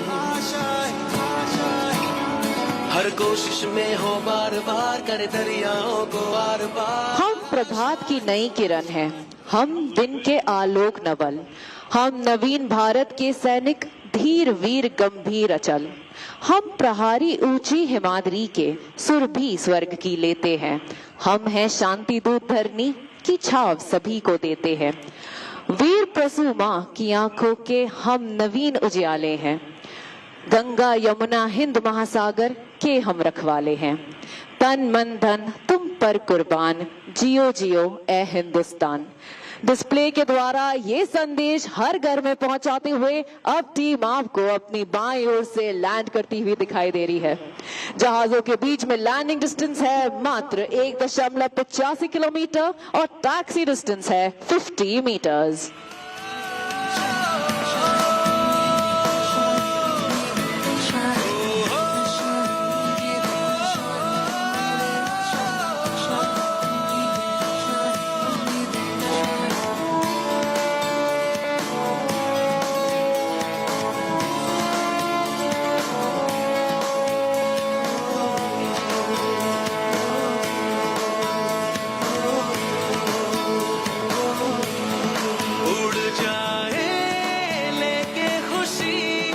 अपने संग तुझको वहाँ जन्नत से मुलाकात हो, पूरी हो तेरी हर दुआ।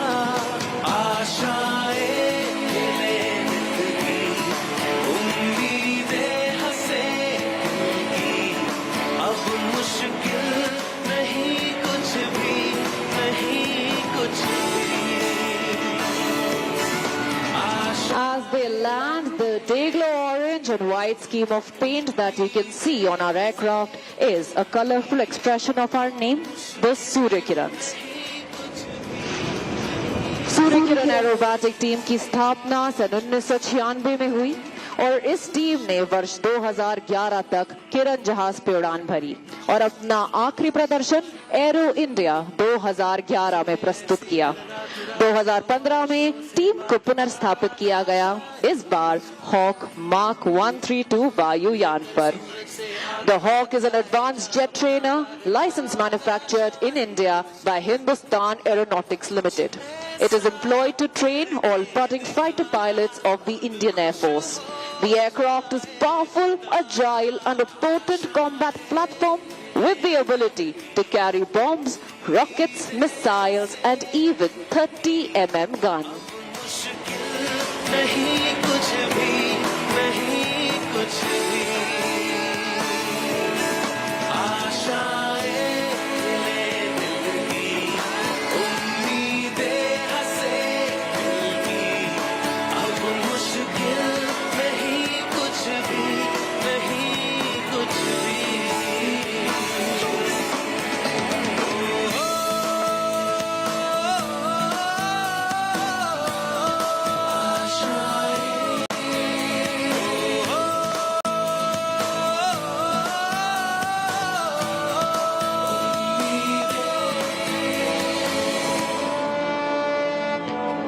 The team recently undertook various displays to celebrate Azadi Ka Amrit Mahotsav, or 75 years of Indian independence.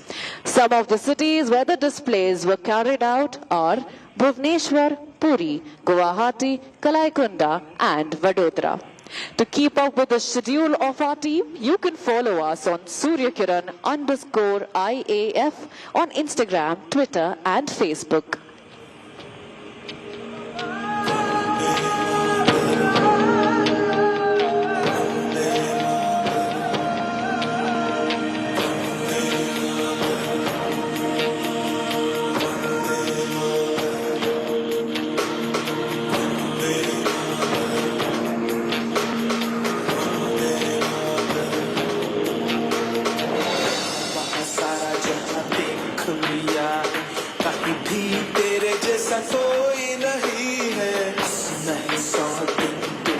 घुमा है, नहीं कहीं तेरे जैसा कोई नहीं, मैं गाया जहां भी बस तेरी याद थी, जो मेरे साथ थी, मुझको तड़पा दिलाती, सबसे प्यारी तेरी सूरत, प्यार है बस तेरा प्यार ही, माँ तुझे सलाम, माँ तुझे सलाम, अम्मा तुझे सलाम, वंदे मातरम, वंदे मातरम, वंदे मातरम, वंदे मातरम, वंदे मातरम, वंदे मातरम।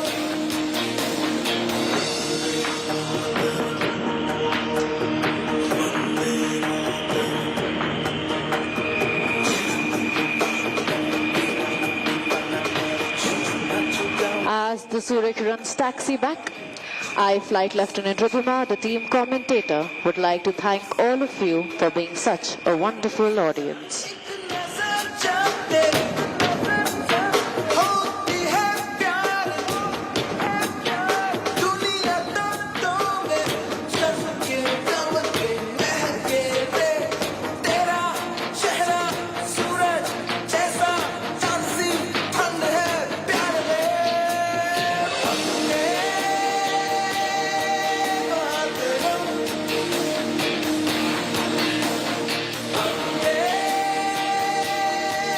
मातरम,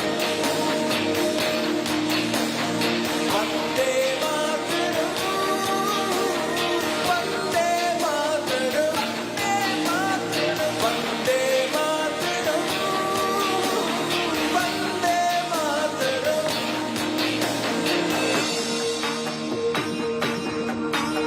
Ladies and gentlemen, we extend our heartfelt gratitude to our Honorable Prime Minister, Shri Narendra Modi, and other dignitaries who have graced this occasion. With the inaugural of Aero India 2023, we have formally set the runway to 1 billion opportunities. देवियों एवं सज्जनों, अब हमारे मुख्य अतिथि प्रधानमंत्री माननीय श्री नरेंद्र मोदी जी के प्रस्थान का समय आ गया है। हमारा आप सभी से आग्रह है कि आप अपने स्थान पर बैठे रहें। श्री नरेंद्र मोदी जी का आज के इस भव्य आयोजन में अपना बहुमूल्य समय देने के लिए हम आभार।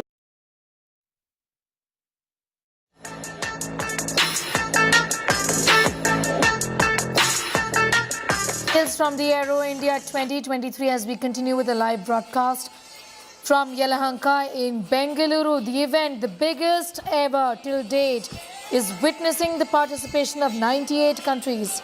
Defense ministers of 32 countries, air chiefs of 29 countries. 73 CEOs of global and Indian origin equipment manufacturers are attending this big event. 809 defense companies, including startups, showcasing the advancement in niche technologies and the growth in the aerospace and defense sectors. In terms of deals being signed, 251 agreements with expected investments of 75,000 crores are going to be signed between various Indian and foreign defense companies today. The defense minister has repeatedly emphasized about the event providing a renewed thrust to create a vibrant and world-class domestic defense industry in order to achieve the goal of Atmanirbharta in defense. Now, are part of Atmanirbhar success story of HAL. Dedicated and capable coastal security helicopter.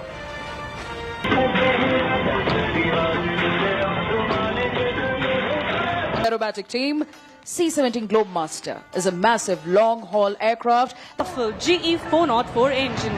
Ladies and gentlemen, they just rolling. From your left, rolling now. Are part of Atmanirbhar success story of HAL. Dedicated and capable coastal security This helicopter. is going to be a 5-day event that begins today from the Air Force Station in Yelahanka in Bengaluru. It has been inaugurated by Prime Minister Narendra Modi. Is a massive long-haul aircraft. Remember, this is the 14th edition of the Aero India show. In fact, a while ago when the Prime Minister spoke while inaugurating the show, he spoke about India's defence sector and achieving Atmanirbharta. Listen in. Story of HAL. Dedicated and capable coastal security helicopter. आज arrow India केवल एक show नहीं है, ये India की strength भी है। आज ये इंडियन डिफेंस इंडस्ट्री के स्कोप को भी फोकस करता और सेल्फ कॉन्फिडेंस को भी फोकस करता है। ऐसा इसलिए क्योंकि आज दुनिया की डिफेंस कंपनियों के लिए भारत केवल एक मार्केट ही नहीं है, भारत आज एक पोटेंशियल डिफेंस पार्टनर भी है। ये पार्टनरशिप उन देशों के साथ भी है जो डिफेंस सेक्टर में काफी आगे हैं, जो देश अपनी रक्षा जरूरतों के लिए एक भरोसेमंद साथी तलाश रहे हैं। भारत उनके लिए भी एक बेहतर पार्टनर बनकर आज उभर रहा है। आज भारत की संभावनाओं का, भारत के सामर्थ्य का प्रमाण हमारी सफलताएं दे रही है। आज आकाश में गर्जना करते Tejas fighter planes make in India के सामर्थ्य का प्रमाण है। 21वीं सदी का नया भारत अब न कोई मौका खोएगा और न ही अपनी मेहनत में कोई कमी रखेगा। जो देश दशकों से सबसे बड़ा डिफेंस इंपोर्टर था, वो अब दुनिया के 75 देशों को डिफेंस इक्विपमेंट एक्सपोर्ट कर रहा है। बीते 5 वर्षों में देश का निर्यात 6 गुना बढ़ा है। 2021-22 में हमने अब तक के रिकॉर्ड 1.5 बिलियन डॉलर से ज्यादा के एक्सपोर्ट को, उस आंकड़ों को हमने पार कर लिया है। अभी 10-12 दिन पहले भारत का जो बजट आया है, उसमें मैन्युफैक्चरिंग कंपनियों को मिलने वाले टैक्स बेनिफिट को भी बढ़ाया गया है। इसका फायदा डिफेंस सेक्टर से जुड़ी कंपनियों को भी होने वाला है।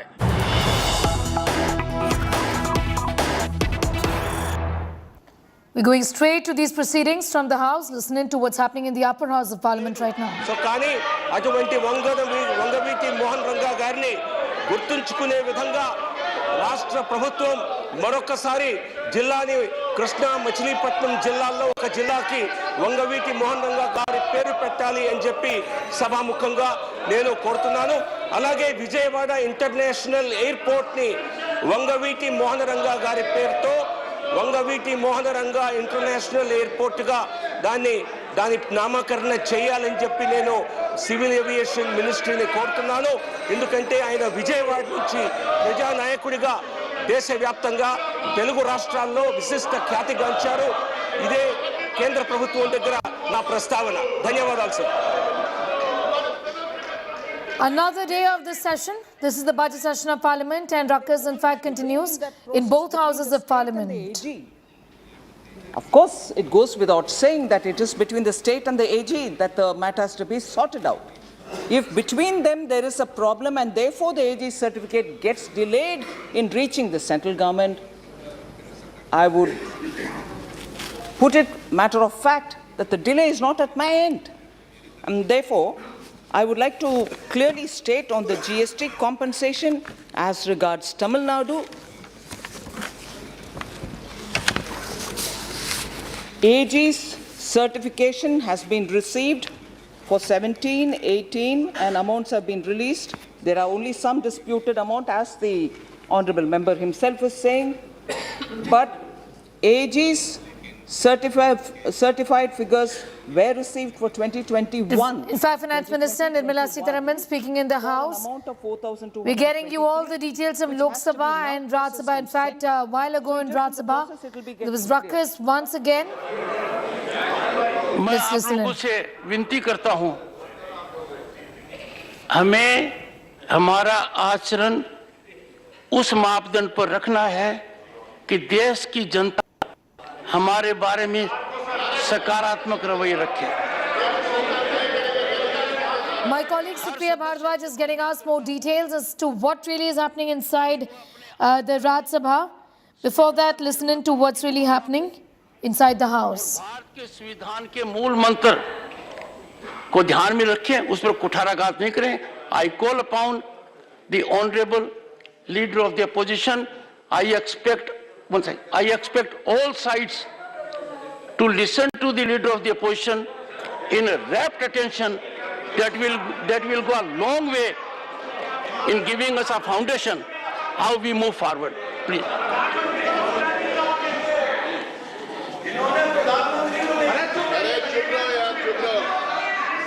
Sir,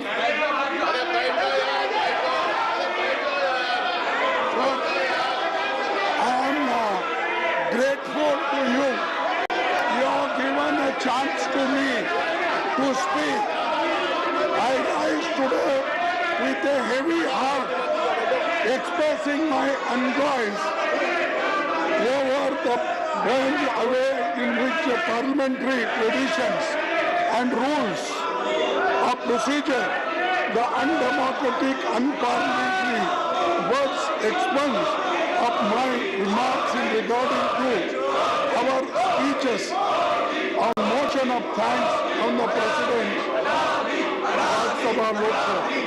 Sir, the remarks which I made, they are parliamentary, within the parliamentary one thing. And Rajni Patil, unnecessarily, she has been suspended under the pressure of government, and government always, they wanted to suspend the local members. One second. Particularly that. One second.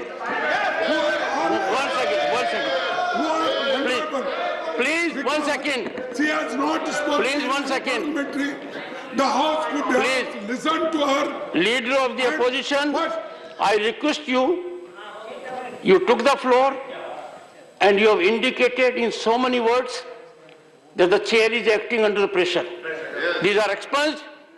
No. You are forfeiting your right to hold the floor. This can't be done. No, sorry.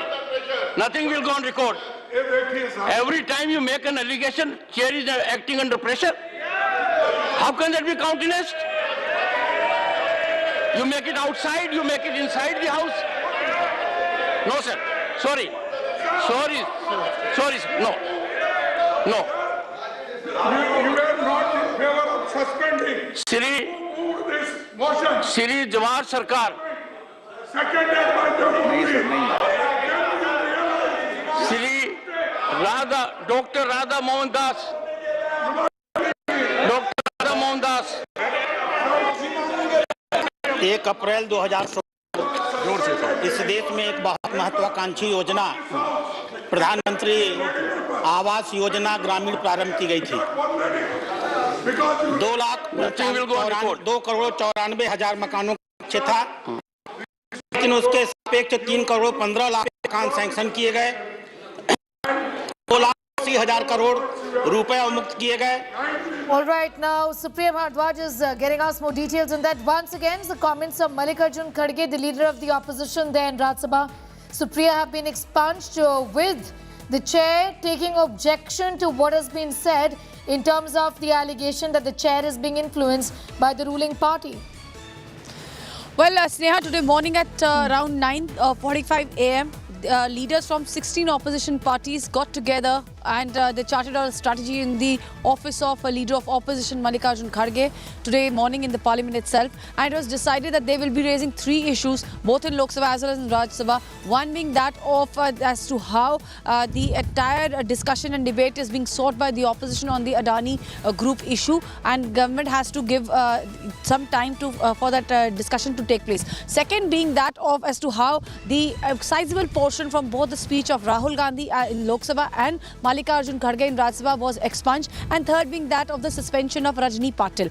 Now today in the morning, just now what we have seen is there was ruckus in both the houses initially, but Rajya Sabha being particularly, we have seen as to how the sloganeering is happening from both the sides, and leader of the opposition Mr. Mallikarjun Kharge was raising the issue of the suspension of Rajni Patil when the chairperson of the Rajya Sabha said that this is not done. You are levelling allegations again and again that the chair has biased both inside as well as outside the house, that is Rajya Sabha. Now the opposition is up in arms. They are saying that they are not being allowed to keep their side of the story. They are also, last time Mr. Kharge has leveled very serious allegations that as to how he was heckled when he was he was making his speech in the Rajya Sabha. At the same time also, what we are hearing is right now that Mr. Kharge is and the Congress camp is saying that if you feel that we are doing something wrong, suspend us also from the house. Also the opposition is building up this narrative that they are trying to get a time for discussion on the Adani group issue, on the unemployment, on the price rise issue, but the government is not very keen to hold these discussions. On the other hand, the government is saying we are ready to hold the discussions. So a massive showdown is going on in both the houses, it's Lok Sabha or in Rajya Sabha, in this entire first phase of the budget session. What we are hearing is that the opposition will up the ante in coming days also. Rahul Gandhi at the moment is in Wayanad, his constituency. He's expected to address the people over there, so more fireworks can come from down south as far as the centre is concerned. As far as the Congress party is concerned, they are going all out, and they are saying that they have launched they had launched their Haath Se Jodo Haath Abhiyan, the follow-up of Bharat Jodo Yatra, but now they are going all out, and they are saying that this very treatment which is being meted out towards opposition by the government and the treasury benches inside the both houses will also be taken up. They are going to try and tell people as to what is going on when they are trying to raise the issues related to unemployment, related to price rise, and that of being the Adani group issue. So opposition is charged up, government side is charged up, and it's a massive showdown which is going on in both the houses of the parliament as far as the budget session is concerned. All right, Supriya, I'm going to thank you for the moment. We'll of course keep coming back to you for more developments from parliament. Clearly, there is a lot of fire dousing that needs to be done inside the house. There are various issues raised time and again. Now a notice has been issued to Rahul Gandhi over unparliamentary remarks against Prime Minister Modi in Lok Sabha. The Lok Sabha Secretariat on Sunday asked Rahul Gandhi to respond to the BJP's breach of privilege notice over remarks on the Prime Minister. BJP MPs have alleged that the Congress MP said, or rather stated, false, unparliamentary and misleading facts against the Prime Minister during the discussion in Lok Sabha on the 7th of February. The Lok Sabha Secretariat has asked Rahul Gandhi to file his response by Wednesday. Remember, Gandhi claimed the meteoric rise in Adani's fortunes happened after the BJP came to power in 2014. Also made several other allegations, with sections of his speech being later expunged. Meanwhile, the Supreme Court will get SEBI's response to its own queries on safeguarding investors from unpredicted volatility. The court bench had asked the market watchdog to provide means to shield investors after Adani stocks bled in the markets. जो public domain में है, जो सभी लोग कहते हैं, लिखते हैं, आप लोग जो बोलते हैं, वही बात उन्होंने कही है, उसमें कोई अनपार्लियामेंट्री नहीं है, इसीलिए उसका जवाब वो देंगे. The government, instead of constituting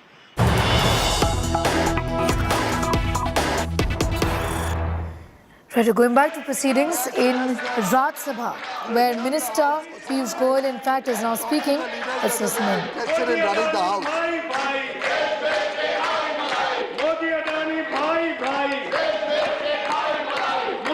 Honorable members, I hereby name Raghav Chadha, Mr. Pathak, Sanjay Singh, Mr. Ketkar, Imran Pratapgarhi, PD नेतम,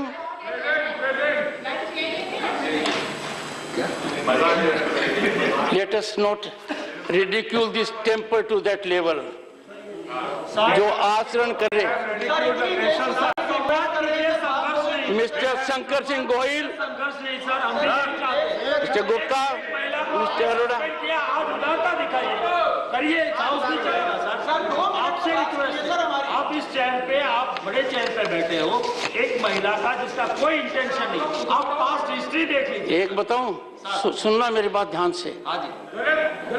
यदि अगर जो मैंने आंखों से देखा है प्राइमरी मटेरियल के अंदर, आप स्तब्ध रह जाएंगे।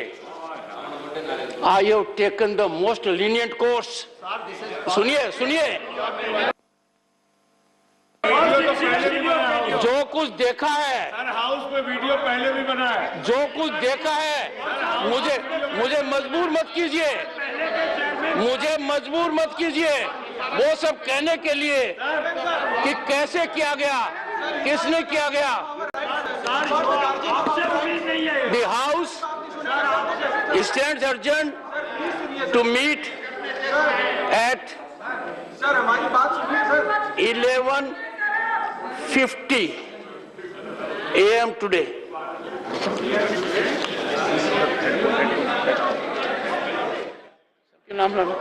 Slogans against the Prime Minister being raised by the opposition, while the chair extremely upset about what's happening. Some words have also been expunged as far as the leader of opposition speech is concerned.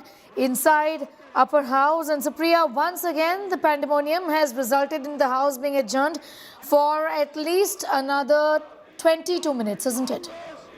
Absolutely, yes, Neha. Just right now we were talking about this very issue only as to how there's a massive showdown which is going on inside the Rajya Sabha as well as Lok Sabha. We have seen right from the beginning of this session as to how the opposition has upped the ante against the government, right from the streets till the house.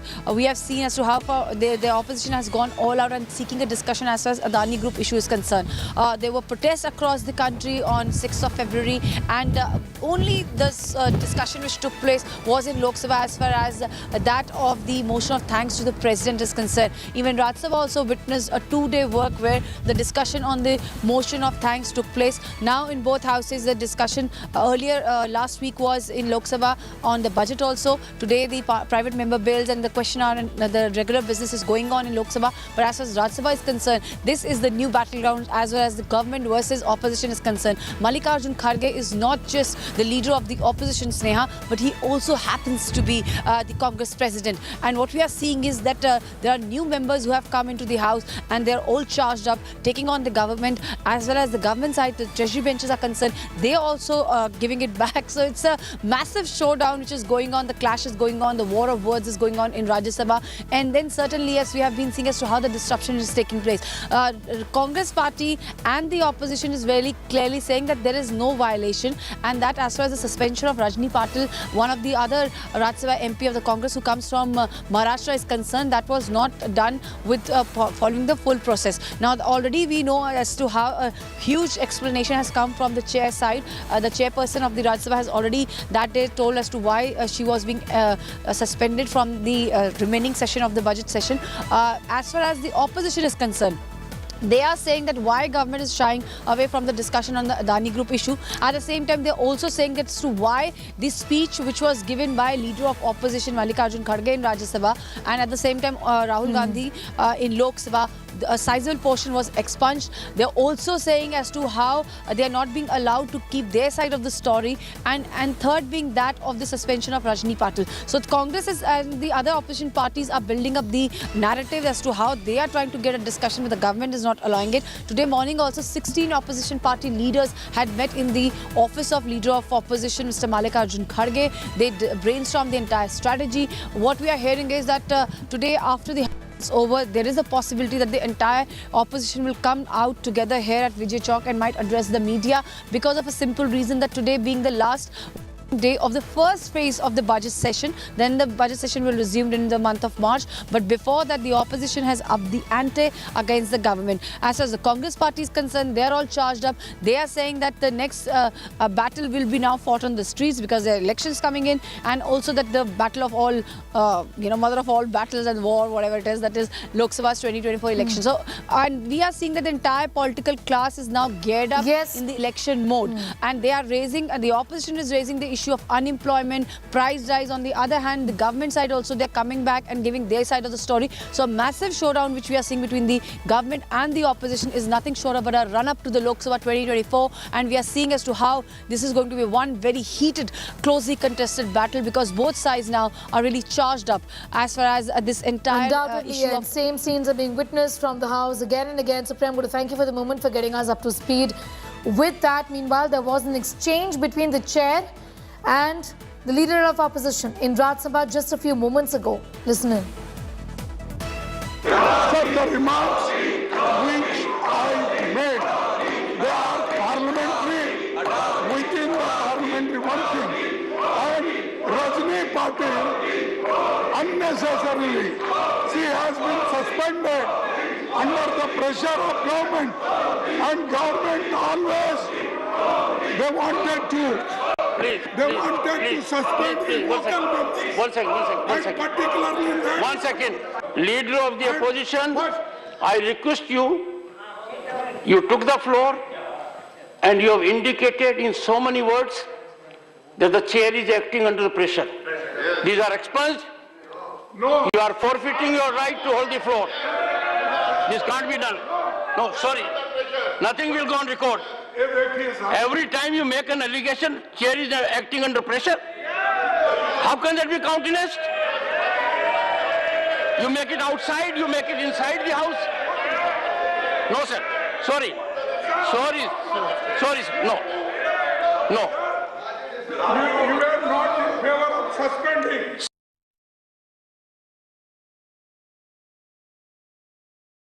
Leader of the opposition, I request you, you took the floor and you have indicated in so many words that the chair is acting under the pressure. These are expunged.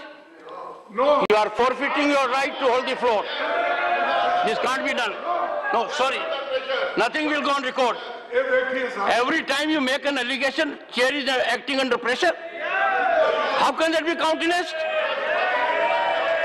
You make it outside, you make it inside the house. No, sir. Sorry.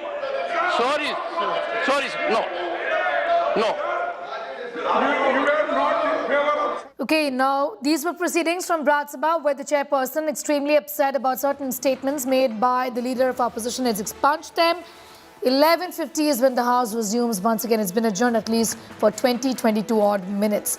We'll continue to keep a close eye on all of those developments. For the moment, it's time for a break. On the other side, after an ultimatum to demolish Secretariat domes, BJP's Bandi Sanjay targets Nizam, says Nizam's got thousands killed. We're getting you that story in just a bit.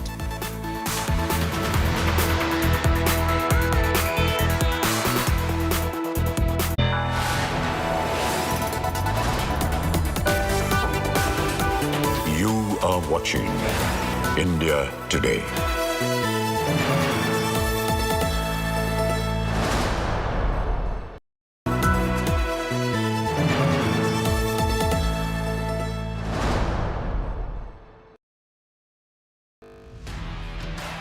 Over 3 decades, Business Today has delivered news, views and analysis like no other, chronicling India Inc.'s journey through time.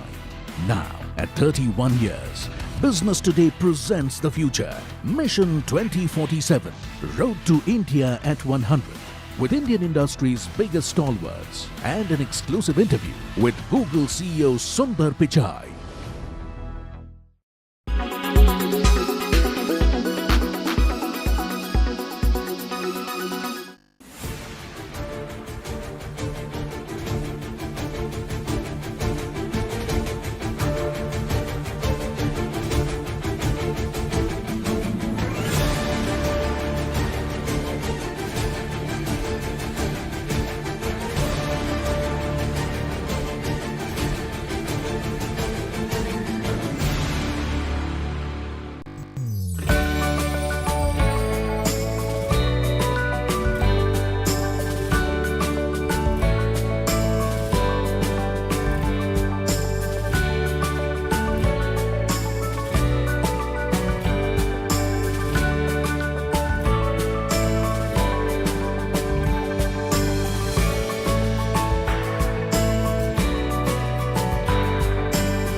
Make your media plan smarter with India Today Live TV on your connected devices.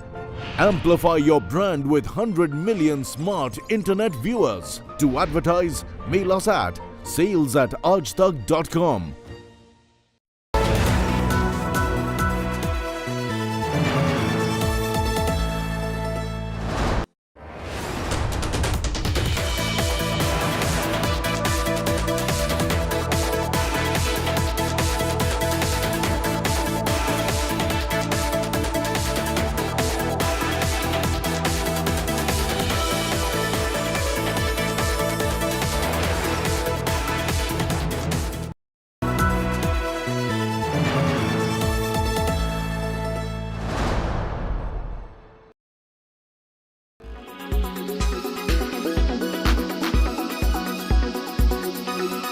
A corporate museum called The Journey has got everyone talking. This museum showcases the origins of the DS Group, its struggling era, initial phase of establishment, the downfall followed by rejuvenation of family members, revival of business and reincarnation of the belief of the founder Sri Satyapalji. It's actually the art of storytelling, which involves a wide range of media and multimedia tools backed by context-driven, strong narrative that has made the outcome truly an undulating one. It took 2 years for this museum to be completed. I took over the business and I used to see the files of my father, the records and other things. So I came to know that what was the hard work he put in. And in 50s and 60s, where there was no brand consciousness, he used to work hard. We got those handmade designs and other things. Creating brand where trademark and branding was not known to anybody. So then we started collecting them, and there were huge bundles of papers and other things. So we started developing a biography on him. Okay. So in 2014 we launched his biography, and वो इतना data collect करते करते हमारे को मतलब ये लगा कि अब हमारे को ये म्यूज़ियम के लायक सामान है, तो फिर हमने म्यूज़ियम पे काम करना शुरू करा. And so that from my grandfather's time to father and the next generation and whatever development is going on, all is depicted in the museum.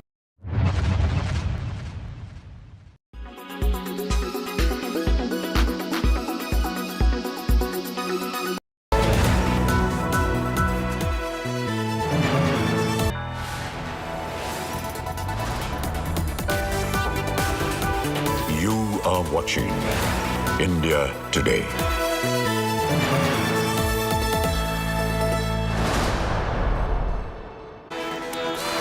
Welcome back. Now, the tussle between KCR's BRS and BJP continues in poll-bound Telangana.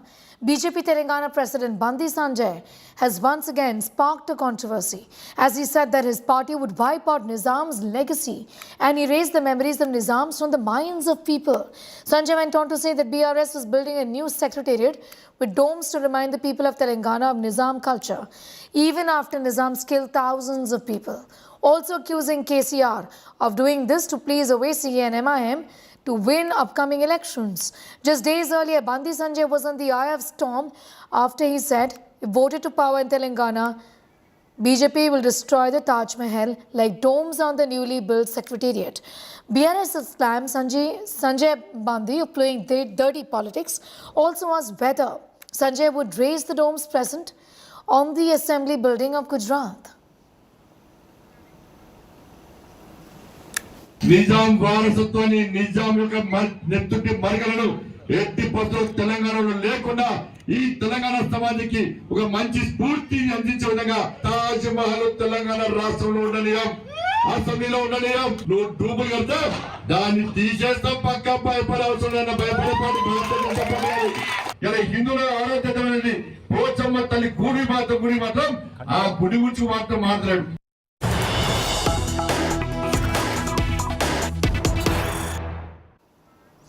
Some news coming in. Kerala Chief Minister Pinarayi Vijayan has slammed Home Minister Amit Shah's remarks against Kerala, asking the Home Minister to explain what danger he found in Kerala and complete the sentence when he said in Bengaluru that Kerala is nearby and that he need not say more.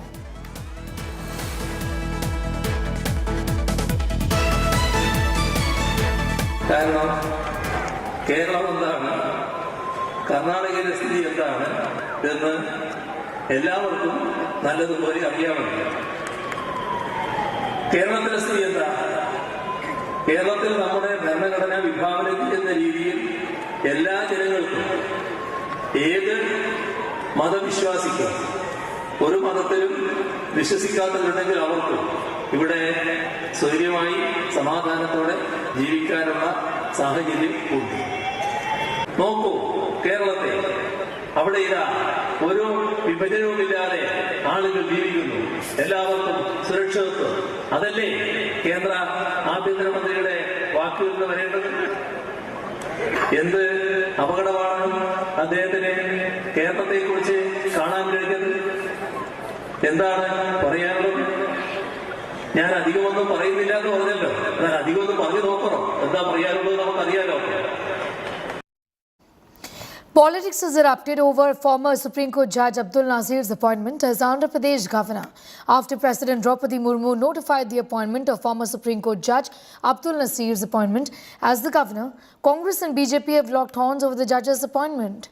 As the Congress continues to question the appointment of a retired Supreme Court judge as the governor, the Law Minister Kiren Rijiju took an apparent swipe at the party and said the whole ecosystem is once again in full swing over this matter.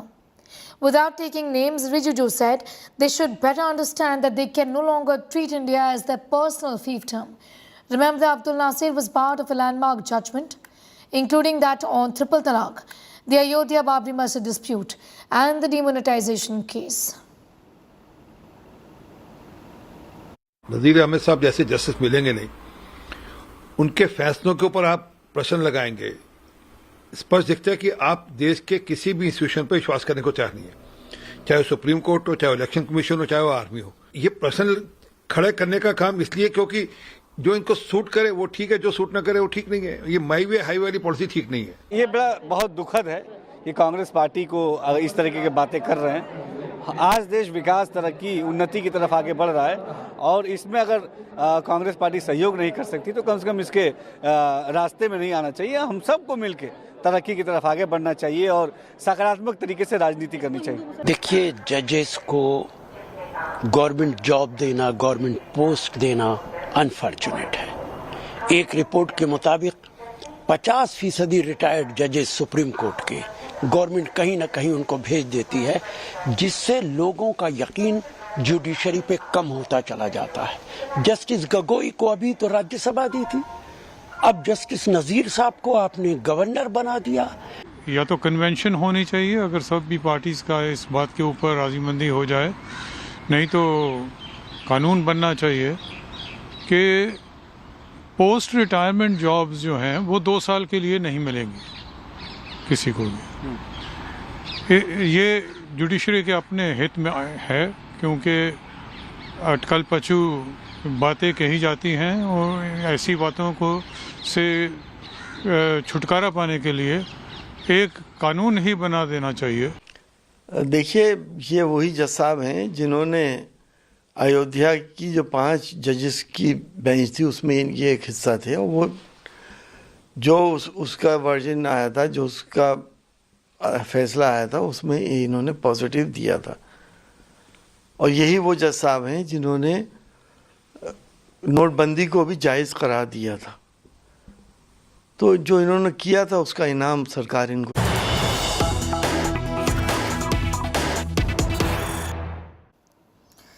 News coming in. This is the Delhi Dozer Dangal 2.0 where demolition drive is triggered. A protest going straight to Ram. Getting asked those details. बख्शा गया उनकी तरफ से, जिसके भुगतान 19,700 रुपये हमने पूरे किए. आज 63 साल हो गए हमारे को यहाँ पे रहते हुए. आज हमारे को चैलेंज किया जा रहा है कि आपकी डिमार्केशन हुई है और आपकी ये जमीन महरौली में नहीं आ रही, लद्दासराय में आ रही है. क्यों सर? आप जब हमारे को अथॉरिटी दे रहे थे, आप हमारा 63 साल से हमारा जो एड्रेस है वो 1092 92/1 मेहरौली है, तो ये लद्दासराय कहाँ से आ गया? आप अपने मन से जैसे मर्जी डिमार्केशन कर देते हैं और बोलते हैं कि ये फॉरेस्ट है। ठीक है, ये देखिए, अब मैं तस्वीरों के जरिए आपको दिखा दूं कि मेहरौली में बस अड्डे के ठीक पास का ये जो एरिया है, यानी जो आपको ये बड़े बड़े होर्डिंग्स और ये दुकानें नजर आ रही हैं, कार्रवाई के लिए तैयार है डीडीए का बुलडोजर, और साफ तौर पर देख सकते हैं आप। और साथ ही साथ जो मार्केट के जो व्यापारी हैं, यानी जो पीड़ित वर्ग है, वो यहाँ पर मौजूद है। और दूसरी खास बात आपको दिखाते हैं कि देखिए किस तरह से जो इलाके में यह कार्रवाई शुरू हो डिमोलिशन की, उसके लिए बाकायदा यहाँ पर सीआरपीएफ के जवानों के साथ साथ दिल्ली पुलिस के तमाम जवान यहाँ पर मौजूद हैं। और दिल्ली के अलग अलग इलाकों में, खासकर मेहरौली के इलाकों में, आपको बता दें कि जो डिमार्केशन का मुद्दा है वो लगातार सुर्खियों में आ रहा है। पिछले दिनों जब कुछ एक इलाके में बिल्डिंग तोड़ी गई, तब डिमार्केशन का मसला आया। दिल्ली सरकार ने साफ तौर पर कहा कि डीडीए जिस डिमार्केशन को आधार बनाकर ये कार्रवाई कर रहा है, बुलडोज़र चला रहा है, उसे हम कैंसिल करते हैं। लेकिन अब देखना ये होगा कि डीडीए किस तरह से इस पूरे मामले में आगे की तरफ बढ़ता है। इन सब के बीच आप जुड़ते हैं यहाँ के व्यापारियों से। सबसे पहले ये बताइए कि इससे पहले क्या कोई नोटिस आया था, किस तरह का बुलडोज़र चलेगा? हमारे को एक जनरल नोटिस हमारे को 14 दिसंबर को लगाया गया था यहाँ पे हमारी बिल्डिंग में, जो एक हमारा नहीं है, पूरी मेहरौली अंधेरिया मोड़ तक हमारी यहाँ से शुरुआत हो गई और पीछे अंधेरिया मोड़ तक चिपकाया गया था, जो तकरीबन कोई 1500 से 1800 नोटिस हैं। हर घर में चिपकाया गया, फ्लैटों में चिपकाया गया कि आपको 10 दिन का समय दिया जाता है, आप अपनी जो अनऑथराइज कंस्ट्रक्शन है उसको आप हटा लीजिए। सर, हमारा कोई अतिक्रमण है ही नहीं, अनऑथराइज हमारा कुछ भी नहीं है, हमारा जो भी है सब वैध है, सब लीगल है। तो आप ये बताइए कि ये हर साल इस तरह के अतिक्रमण की कार्रवाई चलती है या ऐसा पहली बार हुआ? हमारे को 63 साल जब से अलॉट हुआ है, 63 साल में पहली बार ये हमारे को ये बोला गया है। हमारे को तब ये पहली बार बात की गई है कि ये आपका ये ऐसा है और आपकी हमने दिल्ली सरकार ने डिमार्केशन की है, और ये डिमार्केशन जो है हमारी दिल्ली सरकार ने, उसमें आपका प्लॉट आता है जो, और आपका आधा प्लॉट हमारे को ये चैलेंज में दिखता है, हम ये इसको हम तोड़ेंगे। यहाँ पर कौन सी शॉप है? सर, ये हमारी ये पूरी बिल्डिंग हमारी है, ये तनेजा स्टोर, नीचे तनेजा स्टोर, IIFL बिल्डिंग, ये सारी बिल्डिंग हमारी है। तो आपने देखा कि साफ तौर पर जो नोटिस है, नोटिस कुछ दिन पहले थमाया गया था, और उस नोटिस के मिलने के बाद से लगातार यहाँ के जो दुकानदार हैं और दूसरे लोग हैं वो बहुत ज़्यादा परेशान हैं। इन सब के बीच आपको बता दें कि जो वक्त है तकरीबन 1 बजे का है, और दूसरी तरफ जो JCB है यानी बुलडोज़र है वो खड़ा हुआ है, और जिसने जहाँ भी सुना वो यहाँ पर मौजूद है। और यही आपको बता दें कि जो इलाका है पूरी तरह से छावनी में तब्दील कर दिया गया है। CRPF के जवानों के साथ साथ दिल्ली पुलिस के तमाम जवान यहाँ पर मौजूद हैं, और यहाँ पर आपको दिखाते हैं कि जो कार्रवाई है डिमोलिशन की वो लगातार चल रही है। ये वो जगह थी जहाँ पर 1 बजे के करीब डिमोलिशन होगा, लेकिन एक ऐसा स्ट्रक्चर जो कि फिलहाल आपको देख सकते हैं कि पक्का स्ट्रक्चर है, उसे तोड़ने का काम JCB मशीन के जरिए किया जा रहा है। दिल्ली पुलिस के जवानों ने मोर्चा संभाला है, मेहरौली थाना पुलिस यहाँ पर मौजूद है, और यही वजह है कि इनको सबसे पहले नोटिस दिया गया, और नोटिस के बाद ये कहा गया कि तोड़ा जाएगा। लेकिन अब आप देख सकते हैं कि जो तोड़ने की कार्रवाई है वो लगातार चल रही है। कुछ दिन पहले एक ऐसा इलाका था जहां पर स्टे मिल गया, और स्टे मिलने के बाद कोर्ट की जो DDA की कार्रवाई थी वो बंद कर दी गई। लेकिन अब अंधेरिया मोड़ के करीब का ये इलाका है, काफ़ी डेंसली पॉपुलेटेड बसा हुआ है, और आपको बता दें कि कुतुब मीनार के पास का एरिया काफ़ी करीब है, और बस अड्डे के करीब का ये इलाका है। और ये कहा जा रहा है DDA की तरफ से जो कुछ हिस्सा है डिमार्केशन में वह अवैध के तौर पर आइडेंटिफाई हुआ है, चिन्हित हुआ है, लिहाजा JCB की मशीनें यहाँ पर लगातार काम कर रही हैं, और साफ तौर पर कोई लॉ एंड ऑर्डर की स्थिति न बिगड़े इसके लिए भारी संख्या में पुलिस बल तैनात कर दी गई है। मेहरौली एक ऐसा इलाका है जो कि आर्कियोलॉजिकल पार्क के तौर पर आया था एक हिस्सा, और उस हिस्से में जब तोड़फोड़ की गई तब कुछ लोगों ने बताया था कि उन्होंने जो मकान खरीदा था उनकी प्रॉपर रजिस्ट्री है और दूसरी चीज़ें हैं। बावजूद इसके अब जो दूसरा इलाका है अंधेरिया मोड़ की तरफ का, जहां पर आज यानी सोमवार को कार्रवाई हो रही है, वो आप देख सकते हैं कि पक्का स्ट्रक्चर भी है और साथ ही साथ कुछ सेमी पक्का स्ट्रक्चर भी है जिसे तोड़ने का काम किया जा रहा है। अतिक्रमण का हवाला भी दिया गया कि अतिक्रमण हो रहा है, और जो हिस्सा अतिक्रमण के अंतर्गत आ रहा है उसे तोड़ने की कार्रवाई DDA की तरफ से की जाए। इससे पहले DDA ने बाकायदा पुलिस फोर्स मांगी थी, और दिल्ली पुलिस के जवानों की जब मुस्तैदी यहाँ पर हुई है, CRPF के जवानों की मुस्तैदी हुई है, तब जाकर DDA अपनी कार्रवाई कर पा रहा है। और साफ तौर पर DDA का ये भी कहना है कि पहले इन इलाकों को नोटिस सर्व किया गया था, और कुछ दिनों पहले ये कहा गया था कि इसे खाली कर दें, अव्वल नहीं तो ये तोड़ दिया जाएगा। और दूसरी तरफ आप देख रहे हैं कि आज नोटिस मिलने के बावजूद भी जब ये स्ट्रक्चर खाली नहीं हुआ तब डीडीए अपनी तरफ से यहाँ पर कार्रवाई कर रहा है। तो साफ तौर पर एक काफ़ी ऐतिहासिक जगह है मेहरौली का, जहाँ पर कुतुब मीनार के करीब का इलाका और काफ़ी ऐतिहासिक मॉन्यूमेंट्स यहाँ पर आपको दिखाई देंगे। लेकिन अक्सर ये होता है कि मेहरौली के नसीब में अतिक्रमण आ जाता है और लिहाजा डीडीए जैसी संस्था को कार्रवाई करनी पड़ती है। हालांकि लोगों ने बहुत ऐसे कागज़ दिखाए और साफ तौर पर ये कहा कि यहाँ पर एक दो नहीं बल्कि 60 साल से ज़्यादा का वक्त से वो यहाँ पर रह रहे हैं। बावजूद इसके यहाँ पर पुलिस प्रशासन और दूसरे तमाम लोग कोर्ट के हवाले से इसे तोड़ने की कार्रवाई भी कर रहे हैं। लेकिन इतना ज़रूर है कि जो अब तक यहाँ पर रह रहे थे उनको काफ़ी मायूस हैं वो अपना टूटते हुए स्ट्रक्चर को देख करके। लेकिन दूसरी तरफ पुलिस और डीडीए का हवाला यही है कि कोर्ट के आदेश पर साथ ही साथ अतिक्रमण फ्री इस पूरे इलाके को किया जा रहा है। जी। Ram getting us all of those details of the demolition drive that is being carried out in Mehroli, and residents are up in arms against the DDA. आ रहा है उसे हम कैंसिल करते हैं, लेकिन अब देखना ये होगा कि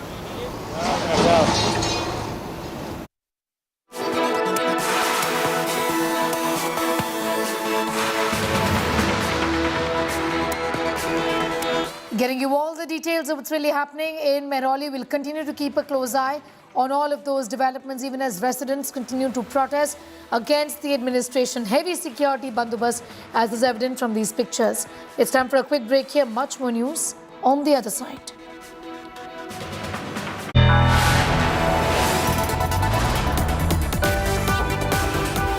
You are watching India Today.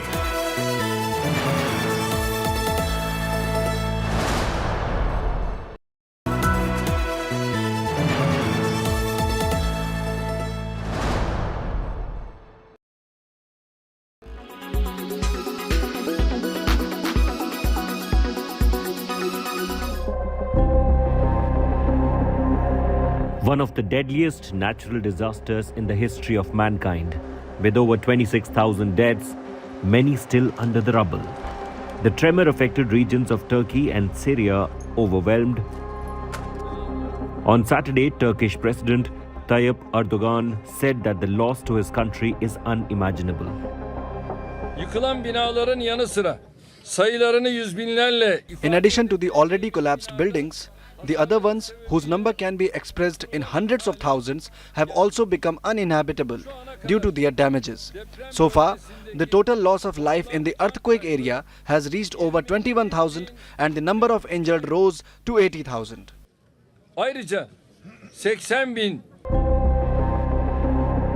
The quakes have not only reduced thousands of skyscrapers to dust, but also have destroyed key roads. Look at the damage on this part of the road. The plates moved, the tectonic plates moved as so much that the road has completely been uprooted, not just here, but all along this area. And there were several vehicles on the road early in the morning. Those vehicles were damaged after the crash, after the earthquake. The burial grounds are witnessing an unprecedented influx of bodies. People are queuing up to the burial grounds to bury their loved ones. Very, very sorry images of people beyond themselves in grief. They are injured themselves, they are hurt themselves, and yet the situation is so bad that...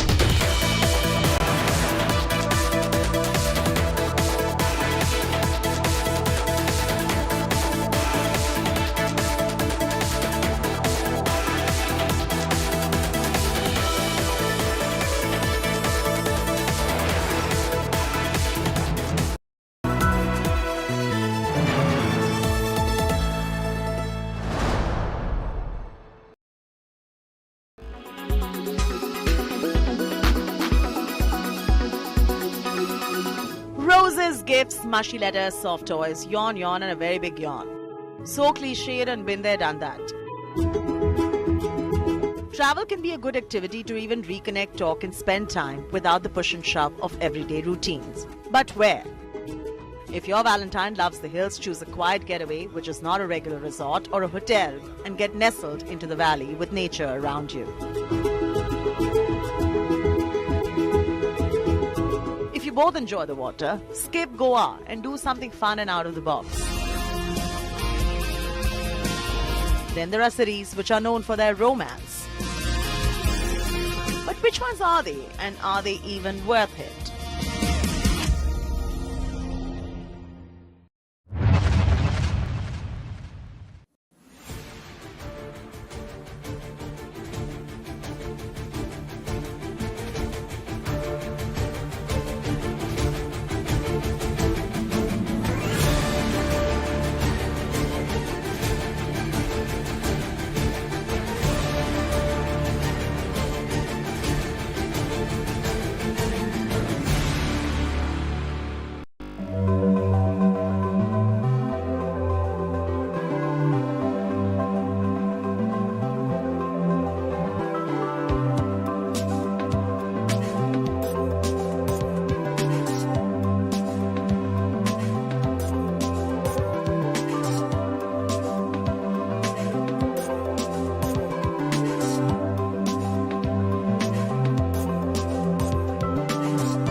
Gift well with Sleep Well.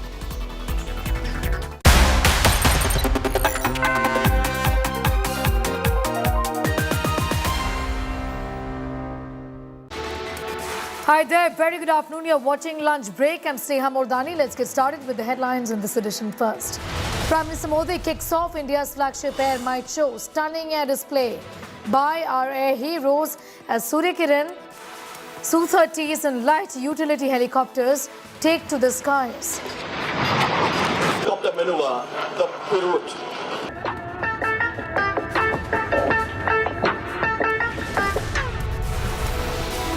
Politics erupts over Prime Minister Modi's visit to Aero show. Karnataka Congress MLA mocks says Prime Minister visits even for minor issues before elections. BJP hits back, says Congress is scared of defeat.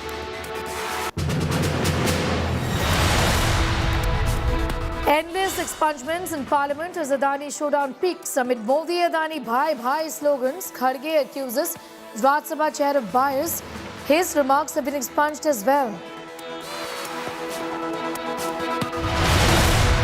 After an ultimatum to demolish Secretariat domes, BJP's Bandi Sanjay targets Nizams. Says Nizams got thousands killed. War over appointment of Ram Janmabhoomi judge as Andhra Pradesh governor. Congress calls it Ram Mandir payback. Law minister says whole ecosystem is in full swing again. Death toll across Turkey and Syria due to earthquake crosses 34,000. Rescue operations continue in full swing. India Today, the only channel to report from quake-hit Turkey. The images behind me are mind-numbing. They're actually soul-numbing. Not one, not two, not three, but there are thousands of graves here of people who were killed in the devastating earthquake.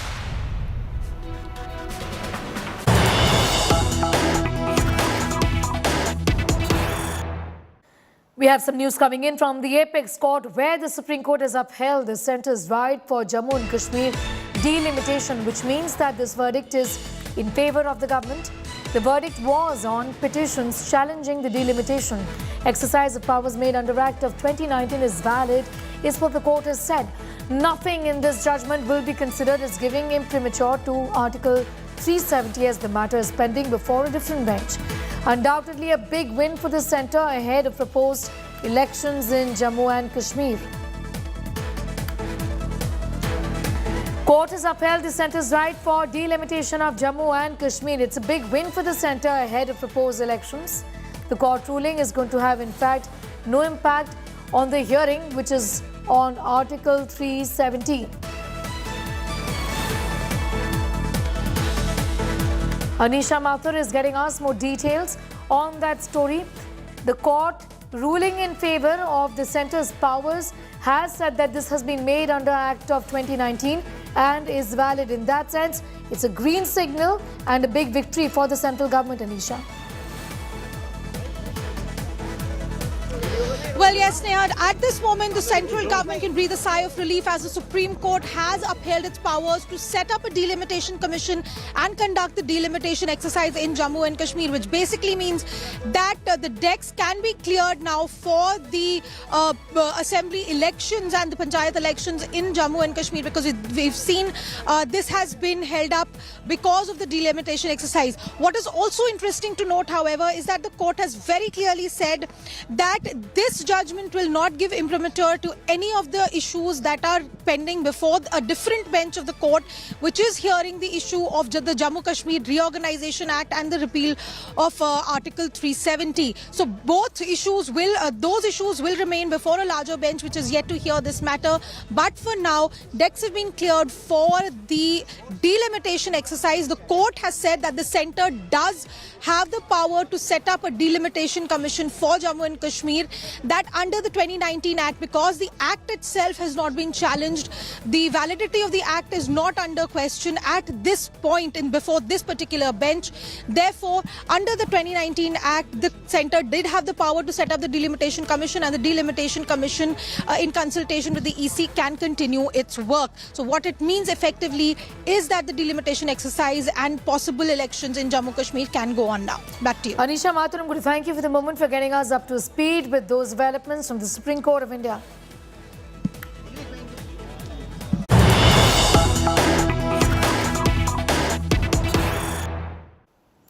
More news coming in. Politics has erupted over Prime Minister Modi's visit to the Aero show in Bengaluru.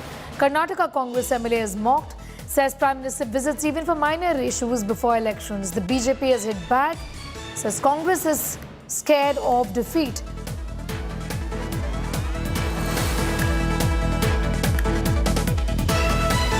Modi ಅವರು, ಅಮಿತ್ ಶಾ ಅವರು, ನಡ್ಡಾ ಅವರು ಕರ್ನಾಟಕ ಅಂತಲ್ಲ, ದೇಶದಲ್ಲಿ ಯಾವ ರಾಜ್ಯಗಳಲ್ಲಿ ಚುನಾವಣೆ ಇರುತ್ತೋ ಆ ಸಂದರ್ಭದಲ್ಲಿ ವಾರಕ್ಕೆ ಒಂದು ವಿಸಿಟ್ ಗ್ಯಾರಂಟಿ. ನಾನು ಮೋದಿಯವರಿಗೆ ಮತ್ತು ನಡ್ಡಾ ಅವರಿಗೆ, ಅಮಿತ್ ಶಾ ಅವರಿಗೆ ಒಂದು ಸಲಹೆ ಏನು ಕೊಡ್ತೀನಿ ಅಂದರೆ, ಸುಮ್ಮನೆ ಡೆಲ್ಲಿಗೆ ಹೋಗೋದು ಬರೋದು ಎಲ್ಲ ತೊಂದರೆ ಆಗುತ್ತೆ, ಎಲೆಕ್ಷನ್ವರೆಗೂ ಇಲ್ಲೇ ಇದ್ಬಿಡಿ ಅಂತ ಅವ್ರಿಗೆ ಒಂದು ಸಲಹೆಯನ್ನು ಕೊಡ್ತೀನಿ. ಏನು ವಾರಕ್ಕೊಂದು ವಿಸಿಟ್ಟು, ಏನು ಸಣ್ಣ ಪುಟ್ಟ ಹಕ್ಕುಪತ್ರ ಕೊಡೋಕ್ಕೂ ಅವರೇ ಬೇಕು, ನಲ್ಲಿ ಬೀದಿನಲ್ಲಿ ಓಪನ್ ಮಾಡೋದಕ್ಕೂ ಅವರೇ ಬೇಕು, ಸಣ್ಣ ಪುಟ್ಟ ಕೆಲಸಗಳಿಗೂ ಕೂಡ ಪ್ರಧಾನಮಂತ್ರಿಗಳು ಚುನಾವಣೆ ಇದೆ ಅಂತ ಹೇಳಿ ಬರ್ತಾರೆ, ಅಮಿತ್ ಶಾ ಅವರು ಬರ್ತಾರೆ, ನಡ್ಡಾ ಅವರು ಬರ್ತಾರೆ. ಇದೇ Siddaramaiah has said that BJP are Godse worshippers. Siddaramaiah के गोडसे के बारे में क्या जानता है उनके बारे में जानता नहीं. पहले गोडसे का उन्हें वो जानना चाहिए, बाद में बात करना. PM is a political tourist. He comes every time when there are elections. When we actually needed the Prime Minister during COVID, when the people were suffering, he was never here. When we actually needed the Prime Minister, when we never got our dues from the Finance Ministry, the GST dues to Karnataka, PM was not there. We actually needed Prime Minister during border disputes. The Prime Minister was not there. We actually needed Prime Minister in the water sharing disputes. He was not there. Now he is coming because elections are there. So why should we be scared? People know that this Prime Minister is an election campaigner, not the Prime Minister who delivers for the people. Anaga has more details on that story. Anaga, the Congress has gone on to say that even if you're inaugurating a tap, the Prime Minister is going to land up. That's a direct attack against Prime Minister Narendra Modi in the run-up to elections. That's right, Sneha. So right now, Prime Minister Narendra Modi is here for the 5th time in Karnataka ahead of the assembly polls. He is here to inaugurate the Aero India happening here in Yelahanka in Bengaluru. And to this, the opposition, the Congress, has gone all guns blazing against the Prime Minister, saying that he will fly down even if there is something very trivial happening in Karnataka. But ordinarily he wouldn't do this if it was not elections. But since we have election seasons coming up, he is coming here for anything. Even if it is a tap water inauguration, he'll probably fly down, is what Congress rebutted. To which BJP has retorted. C.T. Ravi responded to India Today by saying that the Congress is now fearing Prime Minister Modi's visit because they know that to every visit our vote is going to increase by at least 5 to 10%, and the Congress is now scared of the PM's visit, and that is why they have no other option but to retort their visit. Priyank Kharge also responded by saying that the state BJP leaders have no credibility on their own, and that is why they have to bank on the BJP's high command. That is why we had Amit Shah come here twice. Last week he was in Mangalore, just 2 days back he was in Mangalore, and then 1 month back he was in Mandya. So the Congress has retorted saying the state BJP leaders have no credibility to themselves. That is why they bank on their high command to come here every 1 week, to come and ask for votes. And this is a narrative panning out right now in the state of Karnataka ahead of the assembly polls. Anaga, I'm going to thank you for the moment for getting us up to speed with those developments. Anaga, with the politics of the Aero India show today. Aerobatics and mid-air formations in the sky at Aero India 2023 in Bengaluru. Prime Minister Modi inaugurated the 14th edition of India's largest aerospace and defence exhibition. The 5-day event started today with aerial displays by aircraft, helicopters, along with a large exhibition and trade fair for aerospace and defence companies. The aircrafts touching the sky show the strength and glory of Indian Air Force. The event aims to promote export of indigenous air platforms like light combat aircraft Tejas, light combat helicopter and advanced light helicopter. As per the defence officials, 809 exhibitors, including 110 foreign ones, have confirmed their presence. From your left, rolling now. Are part of Atmanirbhar success story of HAL. Dedicated and capable coastal security helicopter. आज arrow India केवल एक show नहीं है, ये India की strength भी है। आज ये इंडियन डिफेंस इंडस्ट्री के स्कोप को भी फोकस करता और सेल्फ कॉन्फिडेंस को भी फोकस करता है। ऐसा इसलिए क्योंकि आज दुनिया की डिफेंस कंपनियों के लिए भारत केवल एक मार्केट ही नहीं है, भारत आज एक पोटेंशियल डिफेंस पार्टनर भी है। ये पार्टनरशिप उन देशों के साथ भी है जो डिफेंस सेक्टर में काफी आगे हैं, जो देश अपनी रक्षा जरूरतों के लिए एक भरोसेमंद साथी तलाश रहे हैं। भारत उनके लिए भी एक बेहतर पार्टनर बनकर आज उभर रहा है। आज भारत की संभावनाओं का, भारत के सामर्थ्य का प्रमाण हमारी सफलताएं दे रही है। आज आकाश में गर्जना करते Tejas fighter planes make in India के सामर्थ्य का प्रमाण है। आज हिंद महासागर में मुस्तैद aircraft carrier INS Vikrant make in India के विस्तार का प्रमाण है। गुजरात के बड़ौदा में C-295 की मैन्युफैक्चरिंग फैसिलिटी हो या तुमकुर में HAL के हेलीकॉप्टर यूनिट हो, ये आत्मनिर्भर भारत का वो बढ़ता सामर्थ्य है जिसने भारत के साथ साथ विश्व के लिए नए विकल्प और बेहतर अवसर जुड़े हैं। अभी 10-12 दिन पहले भारत का जो बजट आया है उसमें मैन्युफैक्चरिंग कंपनियों को मिलने वाले टैक्स बेनिफिट को भी बढ़ाया गया है। इसका फायदा डिफेंस सेक्टर से जुड़ी कंपनियों को भी होने वाला है। साथियों, जहां डिमांड भी हो,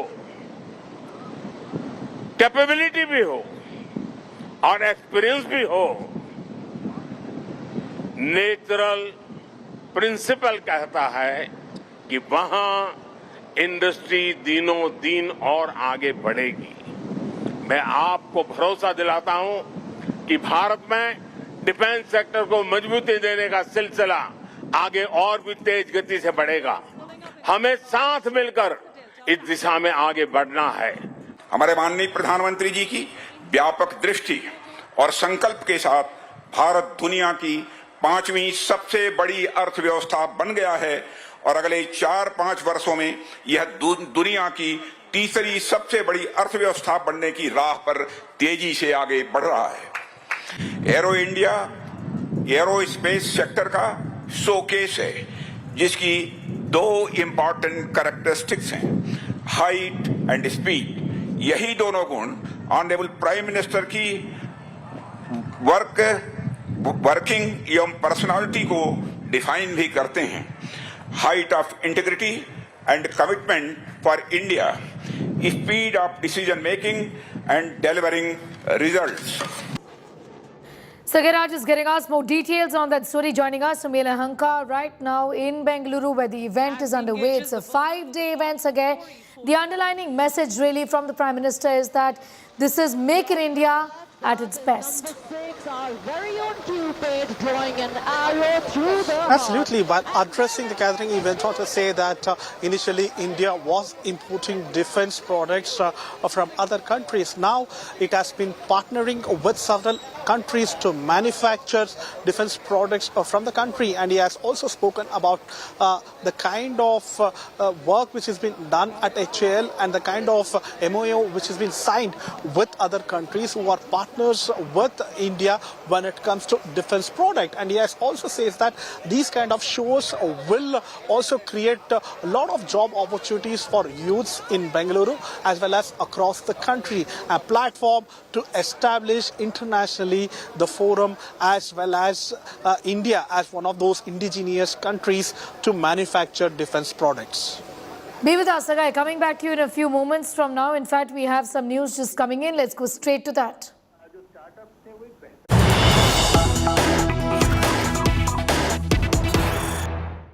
The Prime Minister is in Karnataka, and these are first pictures of Prime Minister Narendra Modi meeting with Kannada icons. Prime Minister's meeting with superstars Yash, Rishabh Shetty and other prominent Kannada actors last night. These are pictures that are in fact coming in from Karnataka.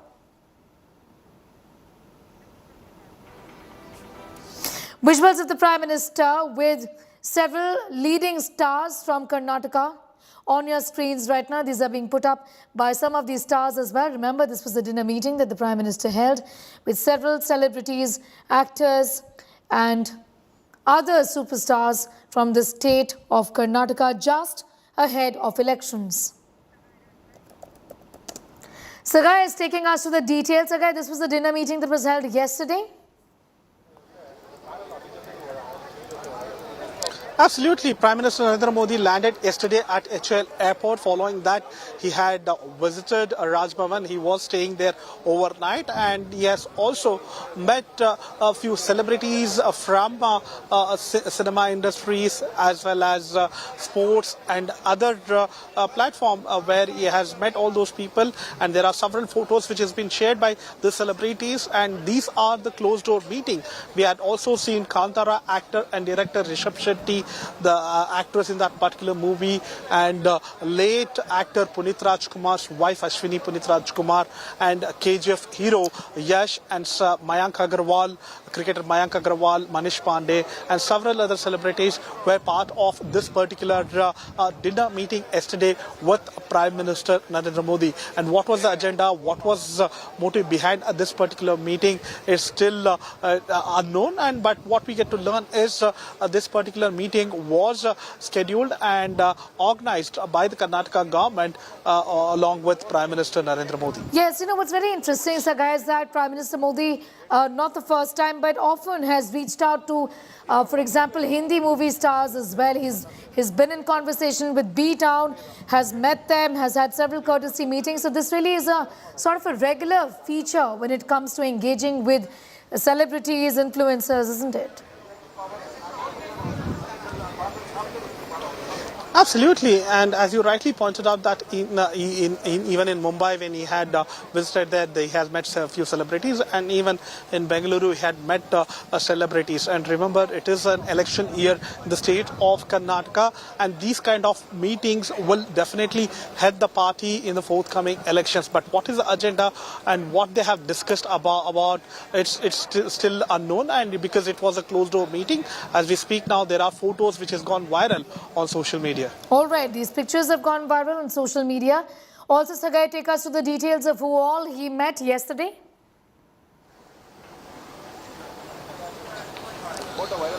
So what we get to learn is, according to sources, Rishabh Shetty, the actor as well as director of Kantara movie, and other co-stars of that particular movie, and KGF actor Yash, and cricketer Mayank Agarwal, Manish Pandey, and a late actor Punit Rajkumar's wife Ashwini Punit Rajkumar, and several other celebrities were present, and even few politicians were also present during this particular meeting yesterday in Raj Bhavan.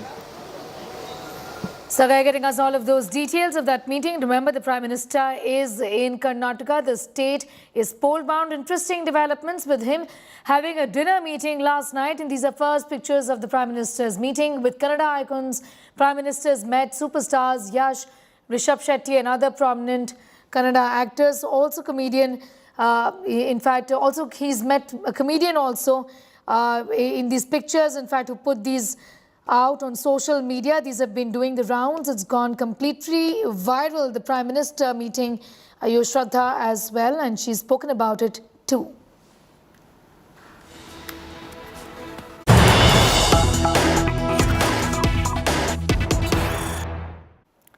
More news coming in, and this is from Delhi city, and there's a huge furor over bulldozers that have been brought into Delhi's Mehrauli area.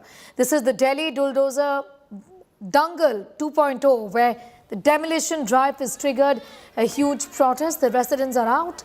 Heavy security deployed in Mehrauli. Residents are protesting over the drive. In fact, this is the third day of the demolition drive, fourth day, in fact, of the drive, where the residents are protesting over the demolition. Up in arms against the DDA. Ram Kinkar is getting us more details on that. You know, Ram, just walk us through what really has happened here.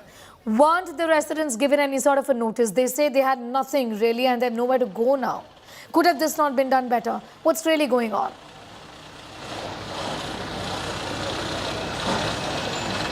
Sneha, especially this area is now cordoned off by Delhi police, CRPF and other security forces. Right now you can see how the private people will do the demolition. They are with the hammers and others. They are private construction workers. And right now you can see the earth mover are moving towards that area which is going to be demolished right now. And it is today at the fourth day, there are more than 200 acres of the area will be free from encroachers. It is said by the DDA officials and other Delhi police personnel right now here.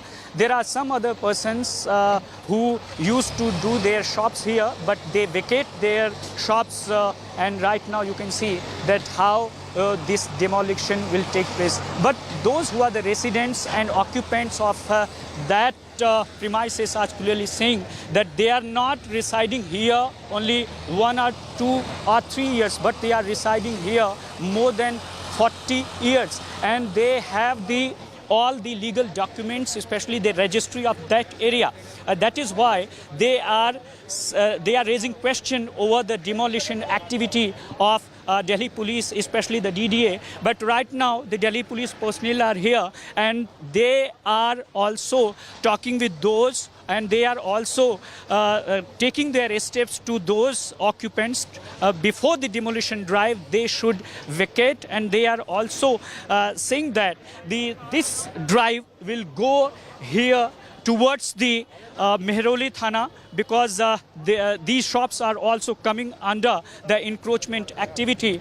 And if you see the whole drive of the DDA, then first 3 days was in the Ward 4 area. But this ward is now the Ward 1 of Mehroli, and that is why this demolition drive are going here.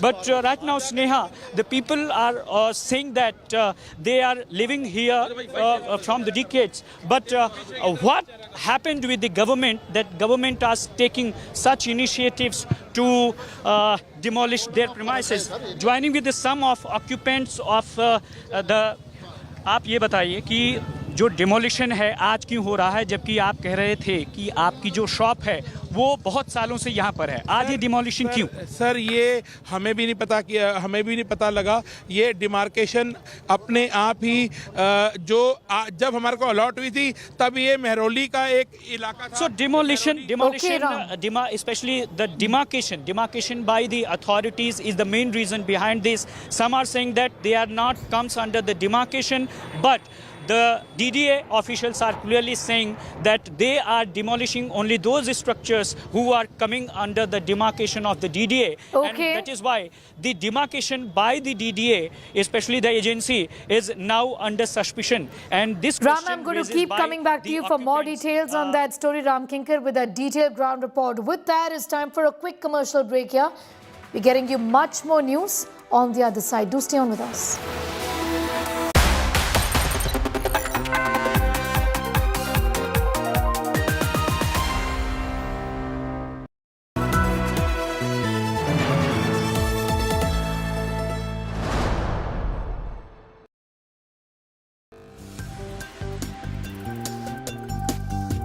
तो जैसे सबसे तेज आपकी tagline है, तो इसी तरह से सबसे तेज हमारी सरकार की लाइफलाइन है। Thank Mr. Puri. I thank you for giving me the chance to address you. Terrorism now a global issue. The First Lady position is so unusual. Never in my career did I ever see that love and affection in any other country than we saw in India in '79. Pakistan has been responsible chronically for association with sponsorship of terrorist groups.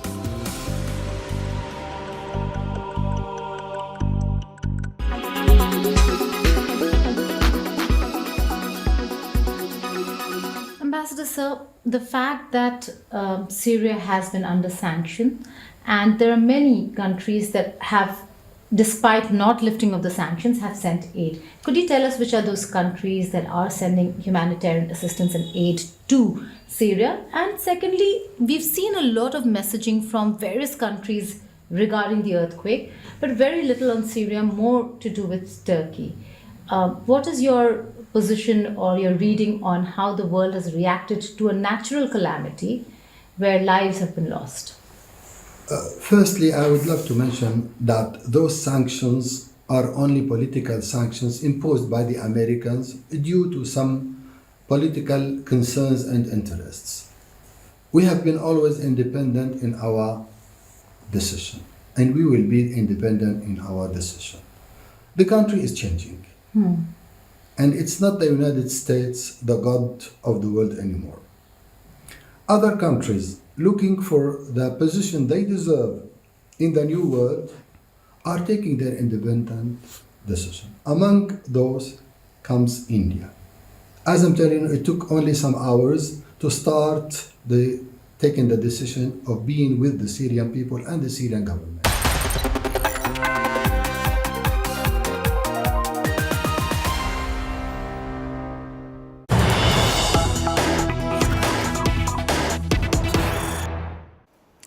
We're going straight to Minister Piyush Goyal. In fact, who's speaking right now to the press. Listen in.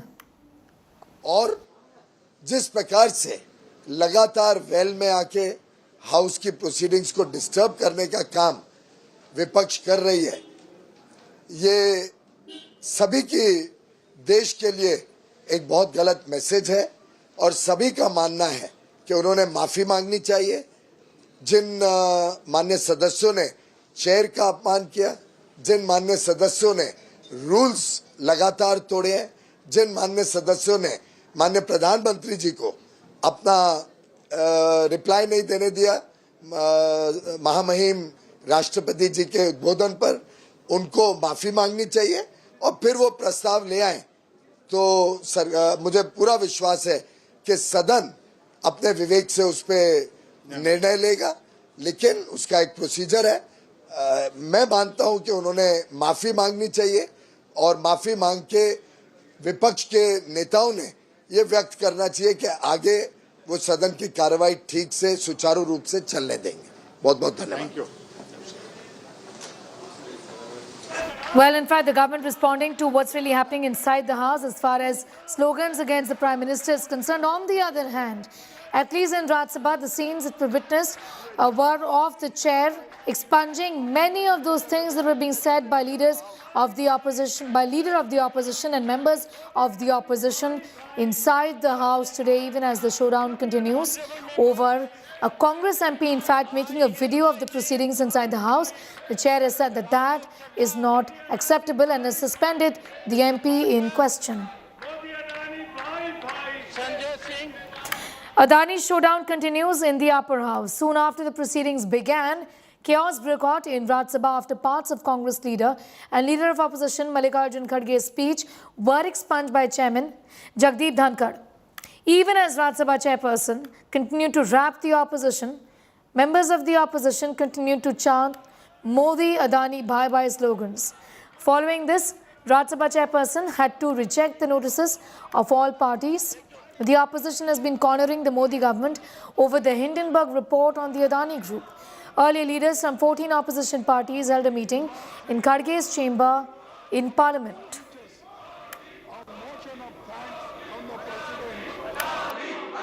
Sir, the remarks which I made, they are parliamentary, within the parliamentary one thing.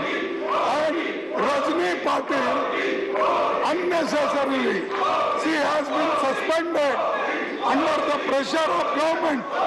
And government always, they wanted to suspend the local members. One second.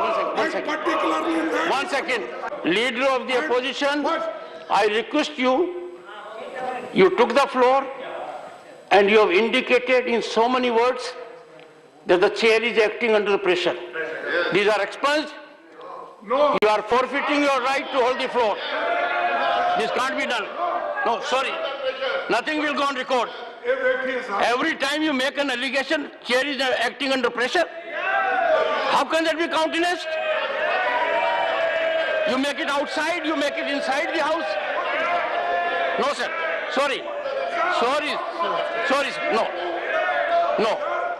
You are not in favor of suspending. While politics has erupted over former Supreme Court Judge Abdul Nasir's appointment as Andhra Pradesh Governor, after President Draupadi Murmu notified the appointment of former Supreme Court Judge Abdul Nasir as the Governor, Congress and BJP have locked horns over the appointment.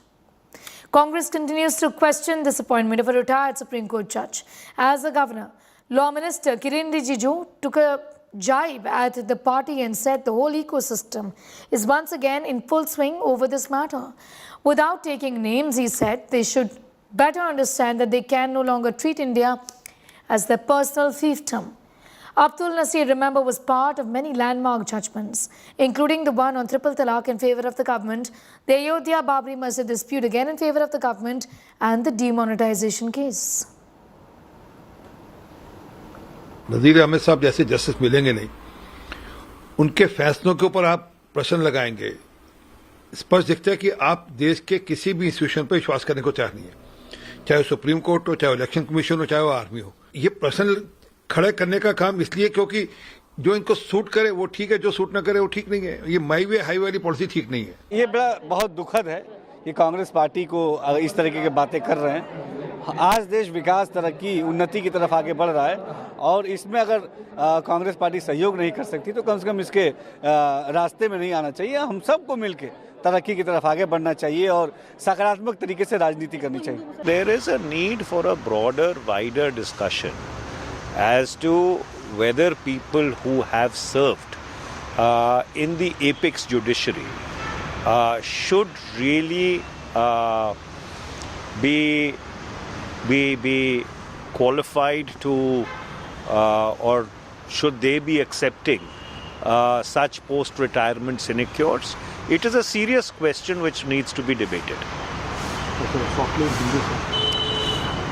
देखिए, जजेस को government job देना, government post देना unfortunate है। एक report के मुताबिक 50% retired जजेस सुप्रीम कोर्ट के गवर्नमेंट कहीं ना कहीं उनको भेज देती है, जिससे लोगों का यकीन जुडिशरी पे कम होता चला जाता है। जस्टिस गगोई को अभी तो राज्यसभा दी थी, अब जस्टिस नजीर साहब को आपने गवर्नर बना दिया। या तो कन्वेंशन होनी चाहिए अगर सब भी पार्टीज का इस बात के ऊपर राजीमंदी हो जाए, नहीं तो कानून बनना चाहिए कि पोस्ट रिटायरमेंट जॉब्स जो हैं वो 2 साल के लिए नहीं मिलेंगी किसी को भी।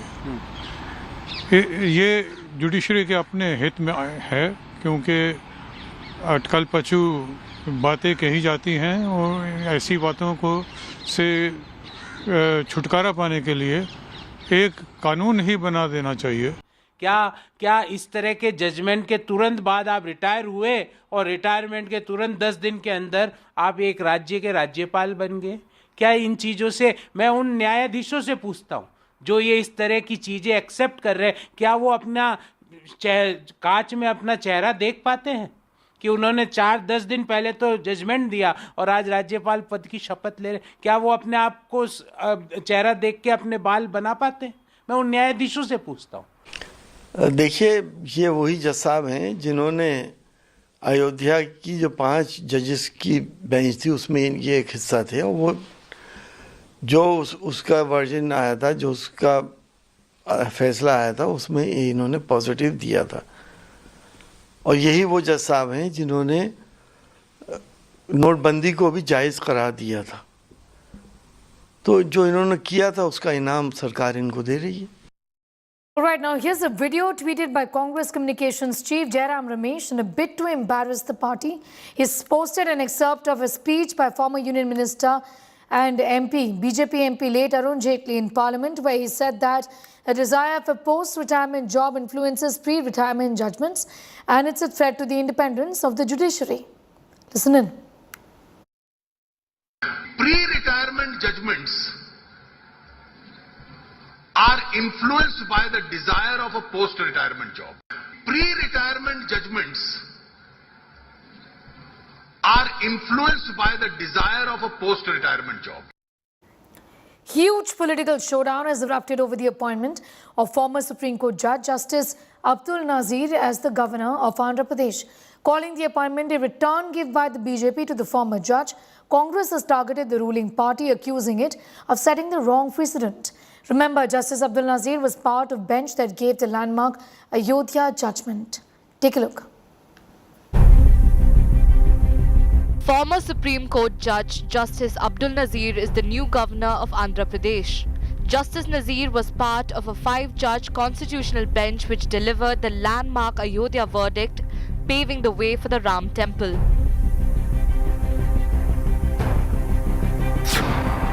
The government conferred him with the responsibility 4 weeks after he retired. The appointment of Justice Nazir drew howls of protest from the opposition, which termed it a payback for the Ayodhya verdict favourable to the Hindu side and an attack on independence of the judiciary. अब justice नजीर साहब को आपने governor बना दिया। राम जन्मभूमि बाबरी मस्जिद का supreme court के फैसले पर बहुत लोग सवालिया निशान लगाते चले आ रहे हैं कि गवर्नमेंट के दबाव में हुआ है। उन लोगों के शक और शुबे को और मजबूत करता। As a matter of principle, we oppose it. As a matter of principle, we believe that this is a great diminution and a great threat to the independence of the judiciary. Nazir Ahmad साहब जैसे justice मिलेंगे नहीं, उनके फैसलों के ऊपर आप प्रश्न लगाएंगे, स्पष्ट दिखता है कि आप देश के किसी भी इंस्टीट्यूशन पर विश्वास करने को चाह नहीं है। Sharing a picture of the judges who gave the Ayodhya judgment, AIMIM leader Waris Pathan took a jibe at the Modi government. The BJP claimed that the Congress-left ecosystem opposes everything that the government does. BJP General Secretary B.L. Santosh slammed the Congress for crying foul over Justice Nazir's appointment. Justice Nazir is the third judge from the bench of Ayodhya judgment to get government positions. Ex-Chief Justice of India, Ranjan Gogoi was made a Rajya Sabha member, while Justice Ashok Bhushan is the chief of the National Company Law Appellate Tribunal. Bureau Report, India Today. With that, it's time for a quick break. Here on the other side, we're getting you all the details from earthquake hit Turkey and Syria. That toll across Turkey and Syria because of the earthquake has crossed the 34,000 mark. Rescue operations continue in full swing.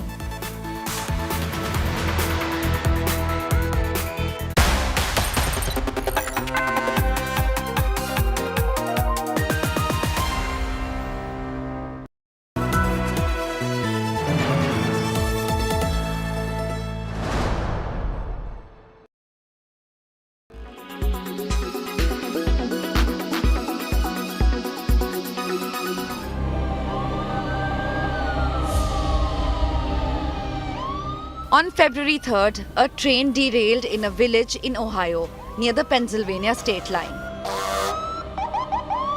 This caused a huge fire and the area got covered in billows of black orange smoke. The train was carrying more than 100 cars, 20 of which were carrying hazardous materials that could pose any kind of danger, including flammables, combustibles, or environmental risks. Around 50 of those cars got derailed. National Transport Safety Board said that the derailment was caused by a potential mechanical issue with one of the rail car axles. Firefighters were called from nearby areas to defuse the fire. People residing within a mile of the accident were informed that an evacuation order remained in place. No injuries were reported from the derailment or from the controlled release of the chemicals, but some people complained about smelling chlorine and smoke in the area and having headaches. It's really a scary experience. If you ain't never experienced something like it, it is. The US Environmental Protection Agency said around-the-clock testing inside and outside the evacuation zone showed that the air had returned to normal. With Arushi Mohindra, Bureau Report, India Today.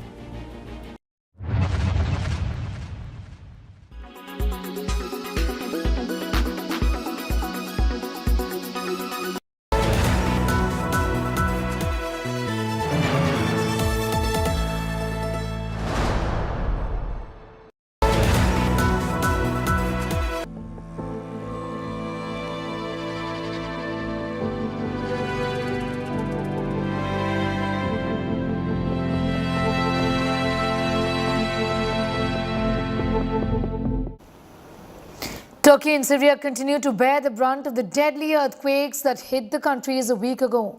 That toll in both the countries has crossed the 34,000 mark. Rescue operations have intensified in the tremor-affected region as hopes in finding survivors now are fading. Over 130 suspects have been detained as Turkey begins investigating those responsible for the buildings that collapsed due to the quake. Millions of people are becoming homeless now due to the mass destruction. Several have started to leave Turkey.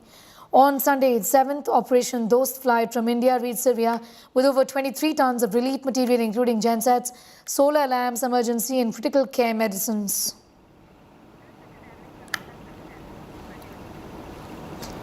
We're getting you all these pictures, in fact, from Turkey, where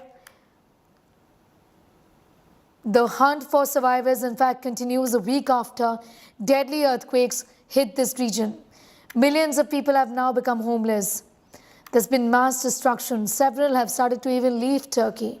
On Sunday, 7th Operation Dost flight from India reached Syria with over 23 tons of relief material. This included gensets, solar lamps, emergency and critical care medicines.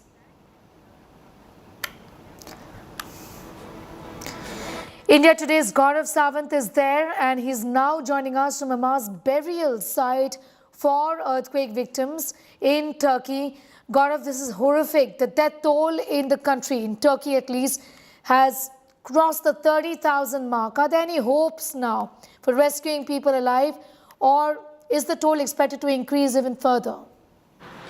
The situation in Turkey continues to be extremely grim.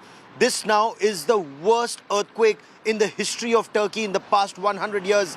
Last, it was in 1939 that about 30,000 lives were lost. Now, according to officials, the toll is higher than in 1939, and unfortunately it will rise because the relief and rehabilitation process is yet to start. As of now, the rescue operations still continue. So beyond the 7th day, hope of finding life is very, very less. At the same time, efforts are still being made. Even now, round the clock, heavy earth movers, JCB machines, they're working round the clock with workers to remove the rubble, to sift through the rubble. But unfortunately now, there are more bodies than people being taken out alive.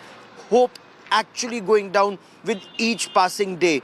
There is tremendous anguish. There's also anger now on the streets. In fact, the government has arrested a large number of contractors, builders and others associated with construction activity because the government believes this was substandard construction in some localities in the epicenter of this earthquake, whether it's in Kahramanmaraş or at Gaziantep or even in Hatay or Nur Dagi. What you see is some buildings are standing intact and some are completely demolished and destroyed in the quake. So there are some who say that it was substandard construction that led to these loss of life and very, very devastating impact of the quake.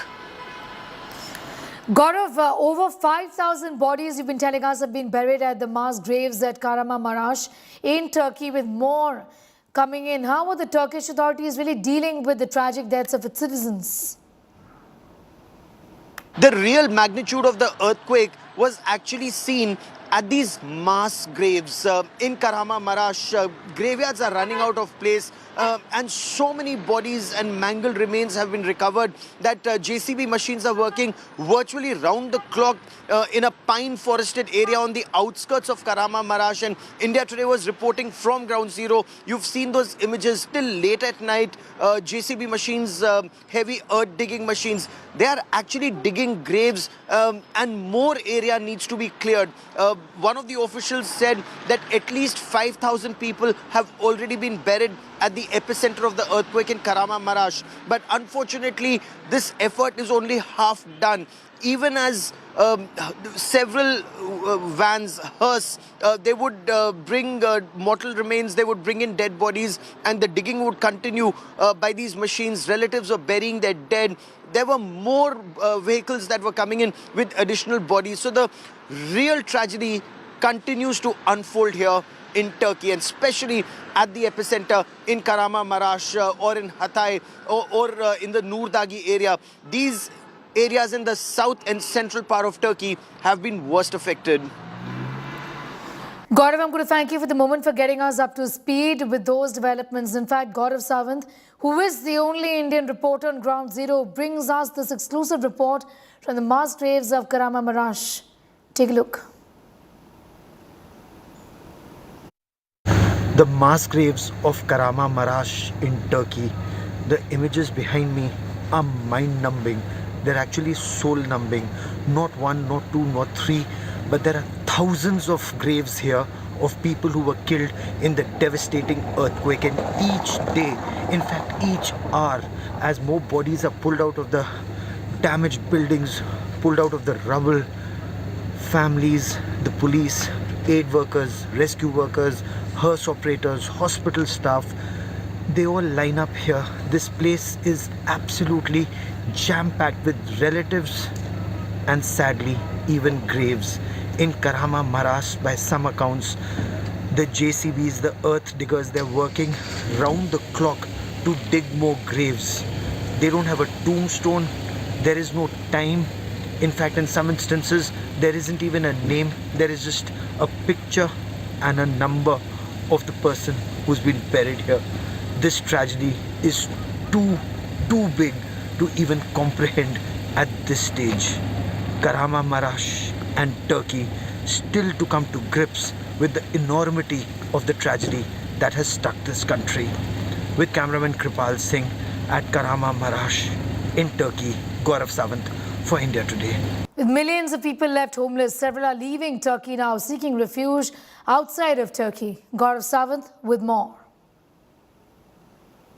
We are at the Gaziantep airport and people in thousands are leaving this place. Gaziantep has been one of the worst affected places in this flood, and after day 7, several people say they've either been living in buses like this or in tents. Their houses are completely destroyed. They have absolutely no idea how long will it take for their homes to come up. So the government has announced all those living in the earthquake affected areas and want to leave for safer areas like Istanbul or Ankara or other parts of Turkey are free to do so. The tickets, no money will be charged from people who are living in these impacted areas. They just have to show their identity cards. If they're Turkish nationals, they fly out of here absolutely free. And that is why, just look around.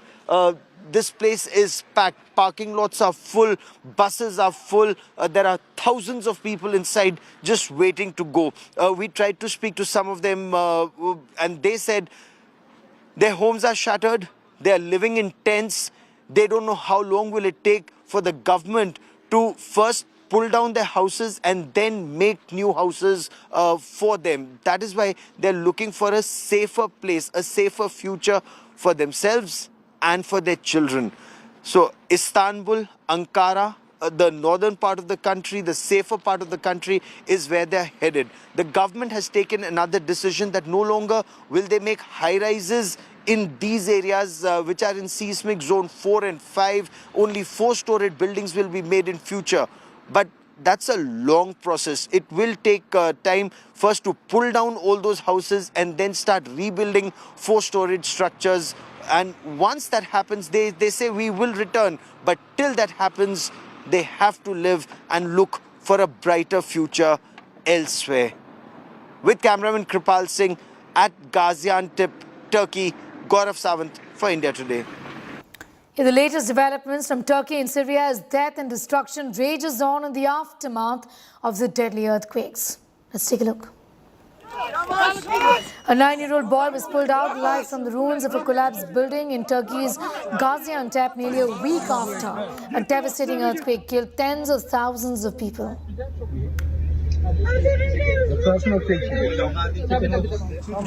Rescuers pulled a father and his daughter from under the rubble in an earthquake in Turkey. 35-year-old Gökhan and his 11-year-old child were rescued in Hatay. Rescuers clapped and hugged each other as they saved the duo.